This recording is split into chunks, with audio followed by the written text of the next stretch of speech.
ನೀಡಲು ಆಗಮಿಸಿರುವಂತಹ ಹಿರಿಯ ವಿದ್ವಾಂಸರಾಗಿರ್ತಕ್ಕಂಥ ಡಾಕ್ಟರ್ ಮುಖ್ಯಮಂತ್ರಿ ಹಿಮಾಲಯ ಅವರೇ, ಇಲ್ಲಿ ಉಪಸ್ಥಿತರಿರುವಂತಹ ಶಿಬಿರದ ಸಂಪನ್ಮೂಲ ವಿದ್ವಾಂಸರೇ, ಶಿಬಿರಾರ್ಥಿಗಳೇ, ಕನ್ನಡ ವಿಶ್ವವಿದ್ಯಾಲಯದ ಎಲ್ಲ ಪ್ರಾಧ್ಯಾಪಕ ಮಿತ್ರರೇ ಮತ್ತು ಇಲ್ಲಿ ನಡೆದಿರುವ ಎಲ್ಲ ಸಾಹಿತ್ಯಾಸಕ್ತ ಬಂಧುಗಳೇ, ಎಲ್ಲರಿಗೂ ಮತ್ತೊಮ್ಮೆ ನಮಸ್ಕಾರಗಳನ್ನು ಹೇಳಿ, ಇವತ್ತು ಜುಲೈ 2 ವಚನ ಪಿತಾಮಹ ಡಾಕ್ಟರ್ ಪ್ರಭು ಹೊಳಕಟ್ಟಿಯವರ ಜನ್ಮದಿನ. ಈ ಒಂದು ಜನ್ಮದಿನವನ್ನು ಕರ್ನಾಟಕ ಸರ್ಕಾರವು ವಚನ ಸಂರಕ್ಷಣೆಯ ದಿನವನ್ನಾಗಿ ಆಚರಣೆ ಮಾಡಲಿಕ್ಕೆ ಕಳೆದ 2 ವರ್ಷಗಳ ಹಿಂದೆ ಘೋಷಣೆ ಮಾಡಲಾಗಿತ್ತು. ಅದರನ್ವಯ ಇವತ್ತು ನಾಡಿನಾದ್ಯಂತ ವಚನ ಸಂರಕ್ಷಣೆಯ ದಿನಾಚರಣೆಯನ್ನು ಡಾಕ್ಟರ್ ಪ್ರಭು ಹೊಳಕಟ್ಟಿಯವರ ನೆನಪಿನಲ್ಲಿ ಮಾಡಲಾಗ್ತಾ ಇದೆ. ಡಾಕ್ಟರ್ ಪ್ರಭು ಹೊಳಕಟ್ಟಿಯವರು ಹಸ್ತಪ್ರತಿಗಳು ವಿಶೇಷವಾಗಿ ವಚನ ಸಾಹಿತ್ಯದ ಶೋಧ, ಸಂಗ್ರಹ, ಸಂರಕ್ಷಣೆ ಮತ್ತು ಪ್ರಕಟಣೆಯಲ್ಲಿ ವಿಶೇಷವಾದಂಥ ಒಂದು ಕಾರ್ಯ ಸಾಧನೆಯನ್ನು ಮಾಡಿದಂಥವರು. ಹೀಗಾಗಿ ಅವರಿಗೆ ವಚನ ಪಿತಾಮಹ ಅನ್ನುವಂಥ ಒಂದು ಬಿರುದು ಸಹಿತ ಬಂದಿದೆ ಅನ್ನುವಂಥದ್ದು ತಮಗೆಲ್ಲ ಗೊತ್ತಿರುವಂಥ ಸಂಗತಿ. ಈ ಒಂದು ಹಸ್ತಪ್ರತಿಗಳನ್ನು ಮತ್ತು ವಿಶೇಷವಾಗಿ ವಚನ ಕಟ್ಟುಗಳನ್ನು ತಮ್ಮ ಇಡೀ ಜೀವನದುದ್ದಕ್ಕೂ ಹೊಳಕಟ್ಟಿಯವರು ಅವುಗಳನ್ನು ಶೋಧ ಮಾಡಿ, ಸಂಗ್ರಹ ಮಾಡಿ, ಸಂಪಾದನೆ ಮಾಡಿ, ಪ್ರಕಟಣೆ ಮಾಡುವಂಥ ಒಂದು ಕೆಲಸವನ್ನು ನಿರಂತರವಾಗಿ ಮಾಡ್ಕೊಂಡು ಬಂದಿದ್ದವರು. ಅವರ ಬಗ್ಗೆ ಹೆಚ್ಚಿಗೆ ನಾನು ಹೇಳಿಕ್ಕೆ ಹೋಗೋದಿಲ್ಲ. ಅವರ ಬದುಕು ಬರಹ ಕುರಿತು ಡಾಕ್ಟರ್ ಮುಖ್ಯಮಂತ್ರಿ ಅವರು ವಿಶೇಷ ಉಪನ್ಯಾಸವನ್ನು ನೀಡಿದ್ದಾರೆ. 2005ರಲ್ಲಿ ಹಸ್ತಪ್ರತಿ ಶಾಸ್ತ್ರ ವಿಭಾಗವು ಕರ್ನಾಟಕದ ಪ್ರತಿಷ್ಠಿತ ಶಿಕ್ಷಣ ಸಂಸ್ಥೆಗಳಲ್ಲಿ ಒಂದಾಗಿರುವಂತಹ ವಿಜಯಪುರದ PLD ಶಿಕ್ಷಣ ಸಂಸ್ಥೆಯ ಡಾಕ್ಟರ್ ಪ್ರಭು ಹೊಳಕಟ್ಟಿ ಸಂಶೋಧನಾ ಕೇಂದ್ರದ ಸಹಯೋಗದಲ್ಲಿ ಅಖಿಲ ಕರ್ನಾಟಕ ಹಸ್ತಪ್ರತಿ ಸಮ್ಮೇಳನವನ್ನು ನಡೆಸಲಾಗಿತ್ತು. ಆ ಸಮ್ಮೇಳನದ ಉದ್ಘಾಟನಾ ಸಮಾರಂಭದಲ್ಲಿ ವಿಭಾಗದ ಮುಖ್ಯಸ್ಥನಾಗಿದ್ದ ನಾನು ಪ್ರಾಸ್ತಾವಿಕ ನುಡಿಗಳಲ್ಲಿ ಒಂದು ಮಾತನ್ನು ಹೇಳಿದ್ದೆ. ಪ್ರಭು ಹೊಳಕಟ್ಟಿಯವರ ಹೆಸರಿನಲ್ಲಿ ಕನ್ನಡ ವಿಶ್ವವಿದ್ಯಾಲಯದಲ್ಲಿ ಒಂದು ಪ್ರತಿನಿಧಿಯನ್ನು ಸ್ಥಾಪಿಸಬೇಕು ಅನ್ನುವಂಥ ಒಂದು ವಿನಂತಿಯನ್ನು ಮಾಡಿಕೊಂಡಿದ್ದೆ. ನಮ್ಮ ವಿನಂತಿಯನ್ನು ಮನ್ನಿಸಿದಂಥ PLD ಶಿಕ್ಷಣ ಸಂಸ್ಥೆಯ ಅಧ್ಯಕ್ಷರಾಗಿರ್ತಕ್ಕಂಥ ಡಾಕ್ಟರ್ ಶ್ರೀಯುತ MB ಪಾಟೀಲ್ ಅವರು ಮತ್ತು ಹೊಳಕಟ್ಟಿ ಸಂಶೋಧನಾ ಕೇಂದ್ರದ ಅಧ್ಯಕ್ಷರಾಗಿರ್ತಕ್ಕಂಥ ಶ್ರೀಯುತ ತಂಬಾಕಿಯವರು ಮತ್ತು ಕಾರ್ಯದರ್ಶಿಗಳಾಗಿರುವಂತಹ ಡಾಕ್ಟರ್ MS ಮರ್ವಾವಿ ಅವರು 1 ಲಕ್ಷ ರೂಪಾಯಿಗಳ ದತ್ತಿನಿಧಿಯನ್ನು ಕನ್ನಡ ವಿಶ್ವವಿದ್ಯಾಲಯದಲ್ಲಿ 2005ರಲ್ಲಿ ಸ್ಥಾಪನೆ ಮಾಡಿ ಆ ಒಂದು ದತ್ತಿನಿಧಿ ಸ್ಥಾಪನೆಗೆ ಅವರು ಚಾಲನೆಯನ್ನು ನೀಡಿದರು. ಈ ಒಂದು ದತ್ತಿನಿಧಿಯಿಂದ ಆಕಾರವಾಗುವಂಥ ಬಡ್ಡಿ ಹಣದಿಂದ ಕಳೆದ ಪ್ರತಿ ವರ್ಷ ನಾಡಿನ ವಿವಿಧ ಶೈಕ್ಷಣಿಕ ಸಂಸ್ಥೆಗಳ ಸಹಯೋಗದಲ್ಲಿ ಹೊಳಕಟ್ಟಿಯವರ ಬದುಕು ಬರಹ, ವಚನ ಸಾಹಿತ್ಯದ ಬಗ್ಗೆ, ವಚನ ಸಂಗ್ರಹದ ಬಗ್ಗೆ, ವಚನ ಶೋಧದ ಬಗ್ಗೆ ಅನೇಕ ಕಾರ್ಯಕ್ರಮಗಳನ್ನು ನಾಡಿನ ಅನೇಕ ಶಿಕ್ಷಣ ಸಂಸ್ಥೆಗಳ ಸಹಯೋಗದಲ್ಲಿ ಕನ್ನಡ ವಿಶ್ವವಿದ್ಯಾಲಯವು ಆಯೋಜನೆ ಮಾಡಿಕೊಂಡು ಬರ್ತಾ ಇದೆ. ಈ ಕಾರ್ಯಕ್ರಮದ ಮುಂದುವರೆದ ಭಾಗವಾಗಿ ಇವತ್ತು ಹಸ್ತಪ್ರತಿ ಶಾಸ್ತ್ರ ವಿಭಾಗವು ಇಂದಿನಿಂದ 4 ದಿನಗಳ ಕಾಲ ಹಸ್ತಪ್ರತಿ ತರಬೇತಿ ಮತ್ತು ಜಾಗೃತಿ ಶಿಬಿರವನ್ನು ನಡೆಸಿಕೊಂಡು ಬರ್ತಾ ಇದೆ. ಈ ಶಿಬಿರದ ಒಂದು ಸ್ವರೂಪವನ್ನು ಕುರಿತು ಹೇಳೋದಾದರೆ, ಆಧುನಿಕ ಪೂರ್ವ ಕನ್ನಡ ಭಾಷೆಯ ಸಾಹಿತ್ಯ, ಸಂಸ್ಕೃತಿ ಮುಂತಾದ ಸಂಗತಿಗಳನ್ನು ತಿಳಿದುಕೊಳ್ಳುವಲ್ಲಿ ನಮಗೆ ಹಸ್ತಪ್ರತಿಗಳು ಬಹುಮುಖ್ಯವಾದಂಥ ಆಕರಗಳಾಗಿರುತ್ತವೆ. ಆ ಒಂದು ಹಸ್ತಪ್ರತಿಗಳು ನಮ್ಮ ಸಂಸ್ಕೃತಿಯ ಒಂದು ದಾಖಲೆಗಳಾಗಿಯೂ ಸಹಿತ ಇವತ್ತು ಅಧ್ಯಯನಕ್ಕೆ ಪೂರಕವಾಗಿವೆ ಎನ್ನುವಂಥದ್ದನ್ನು ನಾವೆಲ್ಲರೂ ಸಹಿತ ಅರಿತುಕೊಂಡಿದ್ದೇವೆ.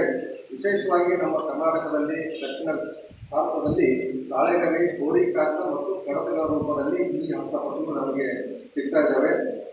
ಉತ್ತರ ಭಾರತದಲ್ಲಿ ಭೂರ್ಜುವ ಪತ್ರಗಳಂತ ಸಿಗ್ತಾ ಇದ್ದಾವೆ. ಅವು ಆ ಒಂದು ಬರವಣಿಗೆಯ ಮಾಧ್ಯಮಗಳಾಗಿದ್ದವು ಪ್ರಾಚೀನ ಕಾಲದಲ್ಲಿ ಅನ್ನುವಂಥದ್ದು. ಈ ಹಸ್ತಪ್ರತಿಗಳನ್ನು ನಮ್ಮ ವಿದೇಶಿ ವಿದ್ವಾಂಸರು ಮತ್ತು ದೇಶೀಯ ವಿದ್ವಾಂಸರು ಕಳೆದ 220 ವರ್ಷಗಳಿಂದ ನಿರಂತರವಾಗಿ ಇವುಗಳನ್ನು ಸಂಶೋಧನೆ ಮಾಡಿ, ಸಂಗ್ರಹ ಮಾಡಿ, ಸಂರಕ್ಷಣೆ ಮಾಡಿಕೊಂಡು ಬರ್ತಾ ಇದ್ದಾರೆ ಅನ್ನುವಂಥದ್ದು ಇತಿಹಾಸದಿಂದ ನಮಗೆ ಗೊತ್ತಾಗ್ತದೆ.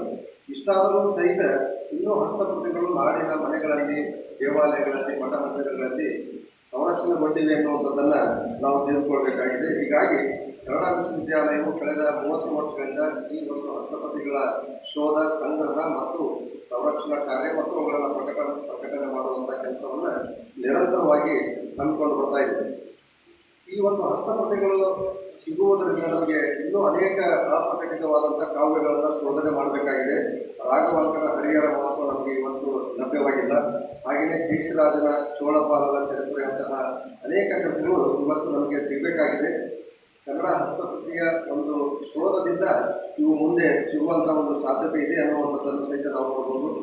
ಆಧುನೀಕರಣ ಮತ್ತು ಜಾಗತೀಕರಣಗಳಂಥ ಇಂದಿನ ಸಂದರ್ಭದಲ್ಲಿ ಹಸ್ತಪ್ರತಿಗಳಂತಹ ಸಾಂಸ್ಕೃತಿಕ ಆಕರಗಳು ಸಾಕಷ್ಟು ನಿರ್ಲಕ್ಷ್ಯಕ್ಕೆ ಒಳಗಾಗ್ತಾ ಇದ್ದಾವೆ. ನಿರ್ಲಕ್ಷ್ಯಕ್ಕೆ ಒಳಗಾಗಿದ್ದರೂ ಸಹಿತ ಸಂಗ್ರಹಗೊಂಡಿರ್ತಕ್ಕಂಥ ಹಸ್ತಪ್ರತಿಗಳ ಒಂದು ಸಂಖ್ಯೆಯನ್ನು ಗಮನಿಸಿದರೆ ಕರ್ನಾಟಕದ ವಿಶ್ವವಿದ್ಯಾಲಯಗಳಾಗಿರ್ಬೋದು, ಮನೆಗಳಾಗಿರ್ಬೋದು, ಮಠ ಮಂದಿರಗಳಾಗಿರ್ಬೋದು, ಇವೆಲ್ಲವುಗಳಲ್ಲಿ ಹಸ್ತಪ್ರತಿಗಳ ಒಂದು ಸಂಗ್ರಹ ಇಂದಿಗೂ ಸಹಿತ ಇದೆ ಅನ್ನುವಂಥದ್ದನ್ನು ನಾವೆಲ್ಲರೂ ಸಹಿತ ಗಮನಿಸಬಹುದು. ಈ ಒಂದು ಹಸ್ತಪ್ರತಿಗಳ ಬಗ್ಗೆ ವಿದ್ಯಾರ್ಥಿಗಳಿಗೆ ಜ್ಞಾನವನ್ನು ಕೊಡಬೇಕು, ತಿಳುವಳಿಕೆಯನ್ನು ಕೊಡಬೇಕು, ಅವುಗಳನ್ನು ಓದುವ ಕ್ರಮದ ಬಗ್ಗೆ ಹೇಳ್ಕೊಡ್ಬೇಕನ್ನುವಂಥ ದೃಷ್ಟಿಯಿಂದ ಕನ್ನಡ ವಿಶ್ವವಿದ್ಯಾಲಯದ ಹಸ್ತಪ್ರತಿ ಶಾಸ್ತ್ರ ವಿಭಾಗವು ಕಳೆದ 23 ವರ್ಷಗಳಿಂದ ನಿರಂತರವಾಗಿ ಬೇರೆ ಬೇರೆ ಶಿಕ್ಷಣ ಸಂಸ್ಥೆಗಳ ಸಹಯೋಗದಲ್ಲಿ ನಾವು ಇಂಥ ಒಂದು ಶಿಬಿರವನ್ನು ಆಯೋಜನೆ ಮಾಡ್ಕೊಂಡು ಬರ್ತಾ ಇದ್ದೇವೆ. ಬೆಳಗಾವಿ ಆಗಿರ್ಬೋದು, ಗದಗ, ಶಿವಮೊಗ್ಗ ಮಂದಿರ, ತಾಳಿಕೋಟೆ, ಬೀದರ್, ಧಾರವಾಡ, ಬಿಜಾಪುರ, ಉಡುಪಿ, ಬಬಲೇಶ್ವರ, ಮಂಡ್ಯ, ಚಿತ್ರದುರ್ಗ, ಶ್ರವಣಬೆಳಗೊಳ, ಗುಲ್ಬರ್ಗ ಇಂಥ ಅನೇಕ ಸ್ಥಳಗಳಲ್ಲಿ ನಾವು ಈ ಒಂದು ಹಸ್ತಪ್ರತಿ ತರಬೇತಿ ಮತ್ತು ಜಾಗೃತಿ ಶಿಬಿರದ 23 ಕಾರ್ಯಕ್ರಮಗಳನ್ನು ಆಯೋಜನೆ ಮಾಡ್ಕೊಂಡು ಬಂದಿದ್ದೇವೆ. ಪ್ರಸ್ತುತ 24ನೆಯ ಶಿಬಿರವು ವಚನ ಪಿತಾಮಹ ಡಾಕ್ಟರ್ ಬಾಬು ಅಣಕಟ್ಟಿಯವರ ಒಂದು ದತ್ತಿನಿಧಿ ಅಂಗವಾಗಿ ಇಂದಿನಿಂದ 4 ದಿನಗಳ ಕಾಲ ವಿಶ್ವವಿದ್ಯಾಲಯದ ಆವರಣವಾಗಿರುವಂತಹ ಈ ಒಂದು ಲೋಕ ಸಮಾಗಮದಲ್ಲಿ ನಡೆಯಲಿದೆ.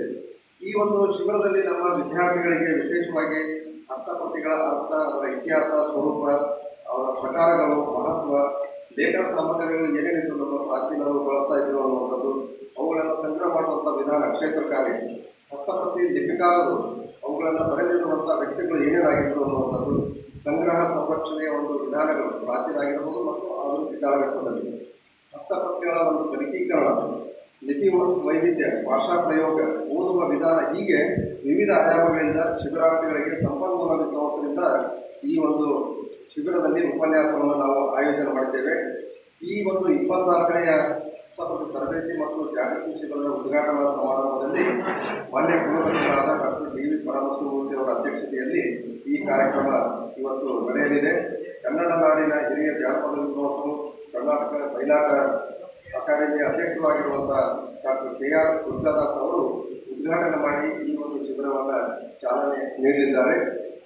Doctor KR. ದುರ್ಗಾದಾಸ್ ಅವರು ನನಗೆ ಗುರು ಸಮಾನರು. ನಾನು 1987ರಲ್ಲಿ MA ಅಧ್ಯಯನವನ್ನು ಮಾಡುವಂಥ ಸಂದರ್ಭದಲ್ಲಿ ಧಾರವಾಡ ಕರ್ನಾಟಕ ವಿಶ್ವವಿದ್ಯಾಲಯದಲ್ಲಿ ಅವರು ಬೆಳಗಾವಿ ಸ್ನಾತಕೋತ್ತರ ಕೇಂದ್ರದಲ್ಲಿ ಪ್ರಾಧ್ಯಾಪಕರಾಗಿ, ಆ ಒಂದು ಕೇಂದ್ರದ ನಿರ್ದೇಶಕರಾಗಿ ಕಾರ್ಯಗಳನ್ನು ನಿರ್ವಹಿಸ್ತಾ ಇದ್ದರು. ಅವರು ವಿಶೇಷವಾಗಿ ಇಲ್ಲಿಂದ ಸಮೀಪ ಇರುವಂಥ ರಾಮಸಾಗರ ಇವರ ಒಂದು ಜನ್ಮಭೂಮಿ, ಧಾರವಾಡ ಅವರ ಒಂದು ಕರ್ಮಭೂಮಿ. ಆರಂಭದಲ್ಲಿ ಕರ್ನಾಟಕ ವಿಶ್ವವಿದ್ಯಾಲಯದ ಬೆಳಗಾವಿ ಸ್ನಾತಕೋತ್ತರ ಕೇಂದ್ರದಲ್ಲಿ ನಿರ್ದೇಶಕರಾಗಿ, ನಂತರ ಧಾರವಾಡದ ಕರ್ನಾಟಕ ವಿಶ್ವವಿದ್ಯಾಲಯದ ಕನ್ನಡ ಅಧ್ಯಯನ ಪೀಠದಲ್ಲಿ ಪ್ರಾಧ್ಯಾಪಕರಾಗಿ, ಮುಖ್ಯಸ್ಥರಾಗಿ, ಕಲಾನಿಕಾಯದ ಡೀನರಾಗಿ ಮತ್ತು ಮೌಲ್ಯಮಾಪನ ಕುಲಸಚಿವರಾಗಿ ಅವರು ಕಾರ್ಯವನ್ನು ನಿರ್ವಹಿಸಿದ್ದಾರೆ. ಅಷ್ಟೇ ಏಕೆ ನಮ್ಮ ಏನು ಶಾಸ್ತ್ರೀಯ ಅತ್ಯುನ್ನತ ಕೇಂದ್ರ ಇದೆಯಲ್ಲ, ಅಧ್ಯಯನ ಕೇಂದ್ರ ಮೈಸೂರಿನಲ್ಲಿ, ಅಲ್ಲಿ ಯೋಜನಾ ನಿರ್ದೇಶಕರಾಗಿ ಸಹಿತ ಅವರು ಕೆಲಸವನ್ನು ಮಾಡಿದ್ದಾರೆ ಅನ್ನುವಂಥದ್ದು ಗಮನಿಸಬೇಕಾಗಿರುವಂಥದ್ದು. ಕನ್ನಡ ಭಾಷೆ, ಸಾಹಿತ್ಯ, ಸಂಸ್ಕೃತಿ, ಜಾನಪದ, ವಿಮರ್ಶೆ ಈ ಕ್ಷೇತ್ರಗಳಲ್ಲಿ ಅವರು ಅಧ್ಯಯನವನ್ನು ಮಾಡಿ ಗ್ರಂಥಗಳನ್ನು ರಚನೆ ಮಾಡಿದ್ದಾರೆ, ಲೇಖನಗಳನ್ನು ಪ್ರಕಟಿಸಿದ್ದಾರೆ. ವಿಶೇಷವಾಗಿ ಬಯಲಾಟಗಳ ಕುರಿತು ಚಿಂತನ ಮಂಥನ ಮಾಡಿದವರಲ್ಲಿ ದುರ್ಗಾದಾಸ್ ಅವರು ಪ್ರಮುಖರಲ್ಲಿ ಒಬ್ಬರು ಅನ್ನುವಂಥದ್ದನ್ನು ನಾವು ಗಮನಿಸಬೇಕು. ಬಯಲಾಟ ಪದಗಳಲ್ಲಿ ಸಂಸ್ಕೃತಿ ಅನ್ನುವಂಥ ಒಂದು ಗ್ರಂಥ, ಗಿರಿಜಾ ಕಲ್ಯಾಣ, ಬಳ್ಳಾರಿ ಜಿಲ್ಲೆಯ ಬಯಲಾಟಗಳ ಒಂದು ಸಂಗ್ರಹ, ಬಯಲಾಟ ಪದ್ಯ ಸಾಹಿತ್ಯದ ಬಗ್ಗೆ ಅಧ್ಯಯನ ಮಾಡಿದ್ದಾರೆ, ಬಯಲಾಟ ಸಾಹಿತ್ಯ ಸಂಪುಟಗಳನ್ನು ಪ್ರಕಟ ಮಾಡಿದ್ದಾರೆ, ಕಾಳಗದ ಕಥೆಗಳು, ಪುರಾಣದ ಕಥೆಗಳು, ಕಲ್ಯಾಣದ ಕಥೆಗಳು, ಹಾಗೆಯೇ ಕುರುತಿನಿ ನರಸಿಂಹರಾಯ ಕೃತ ಬಯಲಾಟಗಳು ಸೇರಿದಂತೆ ಅನೇಕ ಕೃತಿಗಳನ್ನು ಕನ್ನಡ ಸಾಹಿತ್ಯ ಲೋಕಕ್ಕೆ ನೀಡಿದಂಥವರು ಡಾಕ್ಟರ್ ಕೆ.ಆರ್. ದುರ್ಗಾದಾಸ್ ಅವರು. ಈಗ ಬಾಗಲಕೋಟೆಯಲ್ಲಿರುವಂತಹ ಕರ್ನಾಟಕ ಸರ್ಕಾರದ ಕರ್ನಾಟಕ ಬಯಲಾಟ ಅಕಾಡೆಮಿಯ ಅಧ್ಯಕ್ಷರಾಗಿ ಅವರು ಕಾರ್ಯವನ್ನು ಮಾಡ್ತಾ ಇದ್ದಾರೆ. ಬಯಲಾಟದ ಸಾಹಿತ್ಯ, ರಂಗಭೂಮಿ, ಪ್ರದರ್ಶನ, ಪ್ರಕಟಣೆ ಕುರಿತು ಸಾಕಷ್ಟು ಯೋಜನೆಗಳನ್ನು ಹಾಕಿಕೊಂಡು ಅವುಗಳನ್ನು ಅನುಷ್ಠಾನಕ್ಕೆ ತರ್ತಾ ಇದ್ದಾರೆ. ಇದಕ್ಕೆ ನಿನ್ನೆ ಮತ್ತು ಮೊನ್ನೆ ನಡೆದಿರ್ತಕ್ಕಂಥ ನಮ್ಮ ಕನ್ನಡ ವಿಶ್ವವಿದ್ಯಾಲಯದಲ್ಲಿ ಆವರಣದಲ್ಲಿ ನಡೆದಿರುವಂತಹ ಕರ್ನಾಟಕ ಬಯಲಾಟದ ಸಂಶೋಧನೆಯ ಒಂದು ಕಾರ್ಯಾಗಾರವೇ ಒಂದು ನಿದರ್ಶನ ಅನ್ನುವುದನ್ನು ಗಮನಿಸಬೇಕಾಗುತ್ತದೆ. ಶ್ರೀಯುತರ ಒಂದು ಸಾಹಿತ್ಯ ಕೃಷಿಯನ್ನು ಪರಿಗಣಿಸಿ ಕರ್ನಾಟಕ ಜಾನಪದ ಮತ್ತು ಯಕ್ಷಗಾನ ಅಕಾಡೆಮಿಯು ಇವರಿಗೆ ಗೌರವ ಪ್ರಶಸ್ತಿಯನ್ನು ನೀಡಿ ಗೌರವಿಸಿದೆ. ಹಾಗೆಯೇ ಕನ್ನಡ ಪುಸ್ತಕ ಪ್ರಾಧಿಕಾರ ಪ್ರಶಸ್ತಿ, ಶರಣ ಉಲ್ಲಿಂಗ ಪ್ರತಿ ಪ್ರಶಸ್ತಿ ಮತ್ತು ಕರ್ನಾಟಕ ರಾಜ್ಯೋತ್ಸವ ಪ್ರಶಸ್ತಿ ಸೇರಿದಂತೆ ಅನೇಕ ಗೌರವ ಸನ್ಮಾನಗಳಿಗೆ ಇವರು ಭಾಜನರಾಗಿದ್ದಾರೆ. ಈ ಒಂದು ಹಸ್ತಪ್ರತಿ ತರಬೇತಿ ಶಿಬಿರವನ್ನು ಉದ್ಘಾಟನೆ ಮಾಡಬೇಕಂತ ನಾವು ವಿನಂತಿಸಿಕೊಂಡಾಗ ತುಂಬ ಸಂತೋಷದಿಂದ ಒಪ್ಪಿ ಇಲ್ಲಿ ಈ ಒಂದು ಕಾರ್ಯಕ್ರಮದಲ್ಲಿ ಆಗಮಿಸಿದ್ದಾರೆ. ಅವರಿಗೆ ಕನ್ನಡ ವಿಶ್ವವಿದ್ಯಾಲಯದ ಹಸ್ತಪತಿ ಶಾಸ್ತ್ರ ವಿಭಾಗ ಮತ್ತು ಕನ್ನಡ ವತಿಯಿಂದ ಮತ್ತೊಮ್ಮೆ ನಾನು ಪೂರ್ವಕವಾಗಿ ಸ್ವಾಗತವನ್ನು ಕೋರ್ತಾ ಇದ್ದೇನೆ. ಇನ್ನು ಈ ಒಂದು ಶಿಬಿರ ವಚನ ಪಿತಾಮಹ ಡಾಕ್ಟರ್ ಪ್ರಭು ಅಳಕಟ್ಟೆಯ ದತ್ತಿನಿಧಿ ಅಡಿಯಲ್ಲಿ ನಡೆಯುತ್ತಿದೆ. ಹೀಗಾಗಿ ಅಳಕಟ್ಟೆಯವರ ಬದುಕು ಬರಹ ಕುರಿತಂತೆ ನಮ್ಮ ವಿದ್ಯಾರ್ಥಿಗಳಿಗೆ ಒಂದು ನಾಲೆಜ್ ಕೊಡಬೇಕನ್ನುವ ಹಿನ್ನೆಲೆಯಲ್ಲಿ ಒಂದು ವಿಶೇಷ ಉಪನ್ಯಾಸವನ್ನು ಸಹಿತ ನಾವು ಇಲ್ಲಿ ಆಯೋಜನೆ ಮಾಡಿದ್ದೇವೆ. ಈ ಉಪನ್ಯಾಸವನ್ನು ನೀಡಲು ಆಗಮಿಸಿದ್ದವರು ವಿಜಯನಗರ ಕಾಲೇಜಿನ ವಿದ್ಯಾರ್ಥಿ ಪ್ರಾಧ್ಯಾಪಕರು ಮತ್ತು ಸಂಶೋಧಕರಾಗಿರ್ತಕ್ಕಂಥ ಡಾಕ್ಟರ್ ಮೃತ್ಯುಂಜಯ ರುಮಾಲೆ ಅವರು ವಚನ ಸಾಹಿತ್ಯ, ಕನ್ನಡ ಸಾಹಿತ್ಯದಲ್ಲಿ ವಿಶೇಷವಾದಂಥ ಒಂದು ಪರಿಣತಿಯನ್ನು ಪಡೆದುಕೊಂಡು ಅನೇಕ ಗ್ರಂಥಗಳನ್ನು ಬರೆದಿದ್ದಾರೆ. ಅಲ್ಲದೆ ನಮ್ಮ ಹಂಪಿಯ ಸಾಹಿತ್ಯ, ಸಂಸ್ಕೃತಿ, ಇತಿಹಾಸ ಕುರಿತಂತೆ ಅವರು ಲೇಖನಗಳನ್ನು, ಗ್ರಂಥಗಳನ್ನು ಸಹಿತ ಪ್ರಕಟ ಮಾಡಿದ್ದಾರೆ. ಜೇಡರ ದಾಸಿಮಯ್ಯ, ಹಾವಿನ ಹಾಗೂ ಕಲ್ಲಪ್ಪಯ್ಯಗಳ ಪವಾಡ ಒಂದು ಕಾವ್ಯ ಸಂಪಾದನೆಯನ್ನು ಮಾಡಿದ್ದಾರೆ. ವಚನ ನಿಘಂಟು ಅವರ ಒಂದು ಬಹು ಮಹತ್ವದ ಗ್ರಂಥಗಳಲ್ಲಿ ಒಂದು. ವಚನಗಳಲ್ಲಿರ್ತಕ್ಕಂಥ ಅನೇಕ ಶಬ್ದಗಳಿಗೆ ಅರ್ಥಗಳನ್ನು ಕೊಡುವಂಥ ಒಂದು ಗ್ರಂಥ ಕಳೆದ 15-20 ವರ್ಷಗಳ ಹಿಂದೆ ಅದು ಪ್ರಕಟವಾಗಿರುವಂಥದ್ದು. ಸಂಕೀರ್ಣ ಬಳ್ಳಾರಿ ಅಂತೇಳಿ ಬಳ್ಳಾರಿಯ ಒಂದು ಚಾರಿತ್ರಿಕವಾದಂಥ ಇತಿಹಾಸವನ್ನು ತಿಳಿಸಿಕೊಡುವಂಥ ದಾಖಲೆಗಳನ್ನು ಒಳಗೊಂಡಿರ್ತಕ್ಕಂಥ ಗ್ರಂಥ. ಹಾಗೆಯೇ ಬಸವಾಧ್ಯಾನ ಅನ್ನುವಂಥದ್ದು, ಇಷ್ಟಲಿಂಗದ ವಿವಿಧ ಆಯಾಮಗಳು ಅನ್ನುವಂಥ ಒಂದು ಗ್ರಂಥ. ಕನ್ನಡ ಕಣ್ಣು ಕಂಡ ಭಾರತ ಅನ್ನುವಂಥದ್ದು ಒಂದು ಇತ್ತೀಚೆಗೆ ಕರ್ನಾಟಕ ಸಾಹಿತ್ಯ ಅಕಾಡೆಮಿಯಿಂದ ಪ್ರಕಟ ಆಗಿರ್ತಕ್ಕಂಥ ಸಂಪುಟಗಳಲ್ಲಿ ಸಂಪುಟ ರೂಪದಲ್ಲಿ ಬಂದಿರುವಂಥದ್ದು. ಸಮಗ್ರ ಸಂಶೋಧಕ ಡಾಕ್ಟರ್ ಎಂ ಕಲಬುರ್ಗಿ ಅನ್ನುವಂಥ ಒಂದು ಗ್ರಂಥವನ್ನು ತಿಳಿದ್ದಾರೆ. ಹೀಗೆ ಅನೇಕ ಗ್ರಂಥಗಳನ್ನು ಡಾಕ್ಟರ್ ಮೃತ್ಯುಂಜಯ ರುಮಾಲೆ ಅವರು ನಿರಂತರವಾಗಿ ಪ್ರಕಟಿಸುತ್ತಾ ಬರ್ತಾ ಇದ್ದಾರೆ.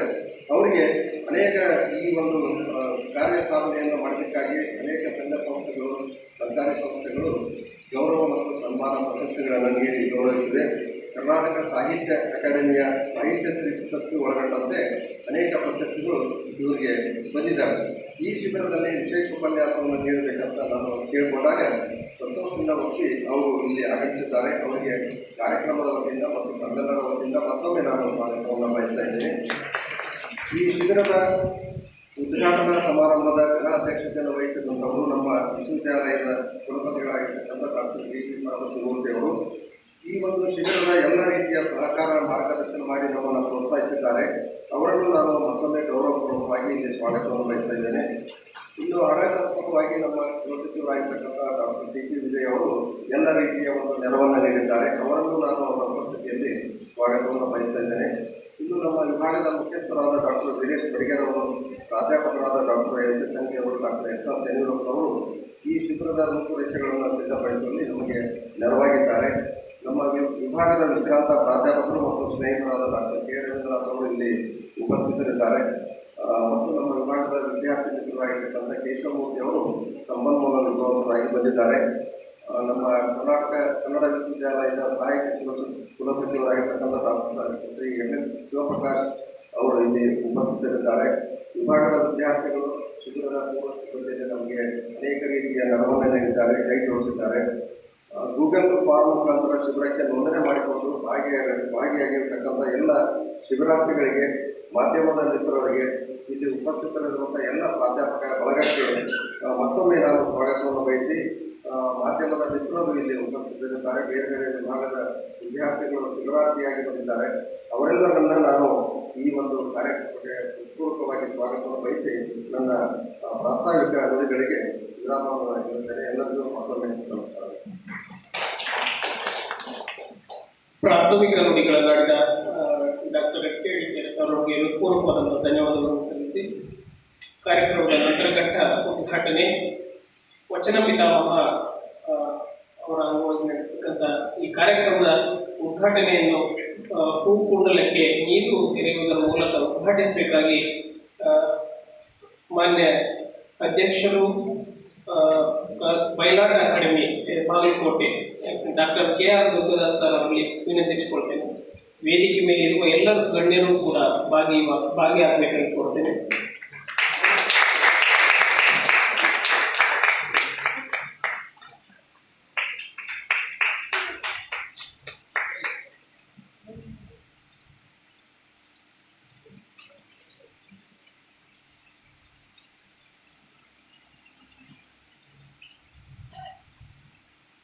ಹಾಗೆ ವಚನ ಪಿತಾಮಹ ಡಾಕ್ಟರ್ ಫಾಗು ಅಳಕಟ್ಟಿಯವರ ಭಾವಚಿತ್ರಕ್ಕೆ ಪುಷ್ಪನಮನವನ್ನು ಸಲ್ಲಿಸಬೇಕಾಗಿ ವೇದಿಕೆ ಮೇಲಿರುವ ಎಲ್ಲ ಗಣ್ಯರಿಗೂ ಕೂಡ ವಿನಂತಿಸಿಕೊಳ್ತೇನೆ.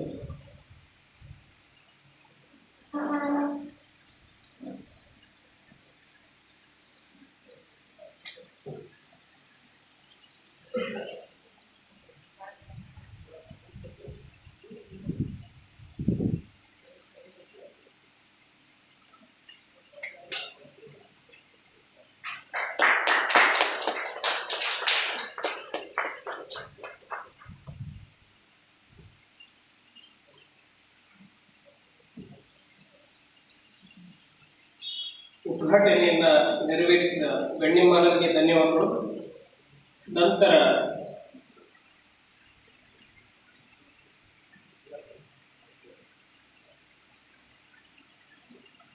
ಡಾಕ್ಟರ್ KR ದುರ್ಗದಾಸ್ ಅಧ್ಯಕ್ಷರು ಕರ್ನಾಟಕ ಬಯಲಾಟ ಅಕಾಡೆಮಿ ಉದ್ಘಾಟನಾ ನುಡಿಗಳನ್ನು ಆಡಬೇಕಾಗಿ ತಮ್ಮಲ್ಲಿ ವಿನಮ್ರವಾಗಿ ಕೋರುತ್ತೇನೆ.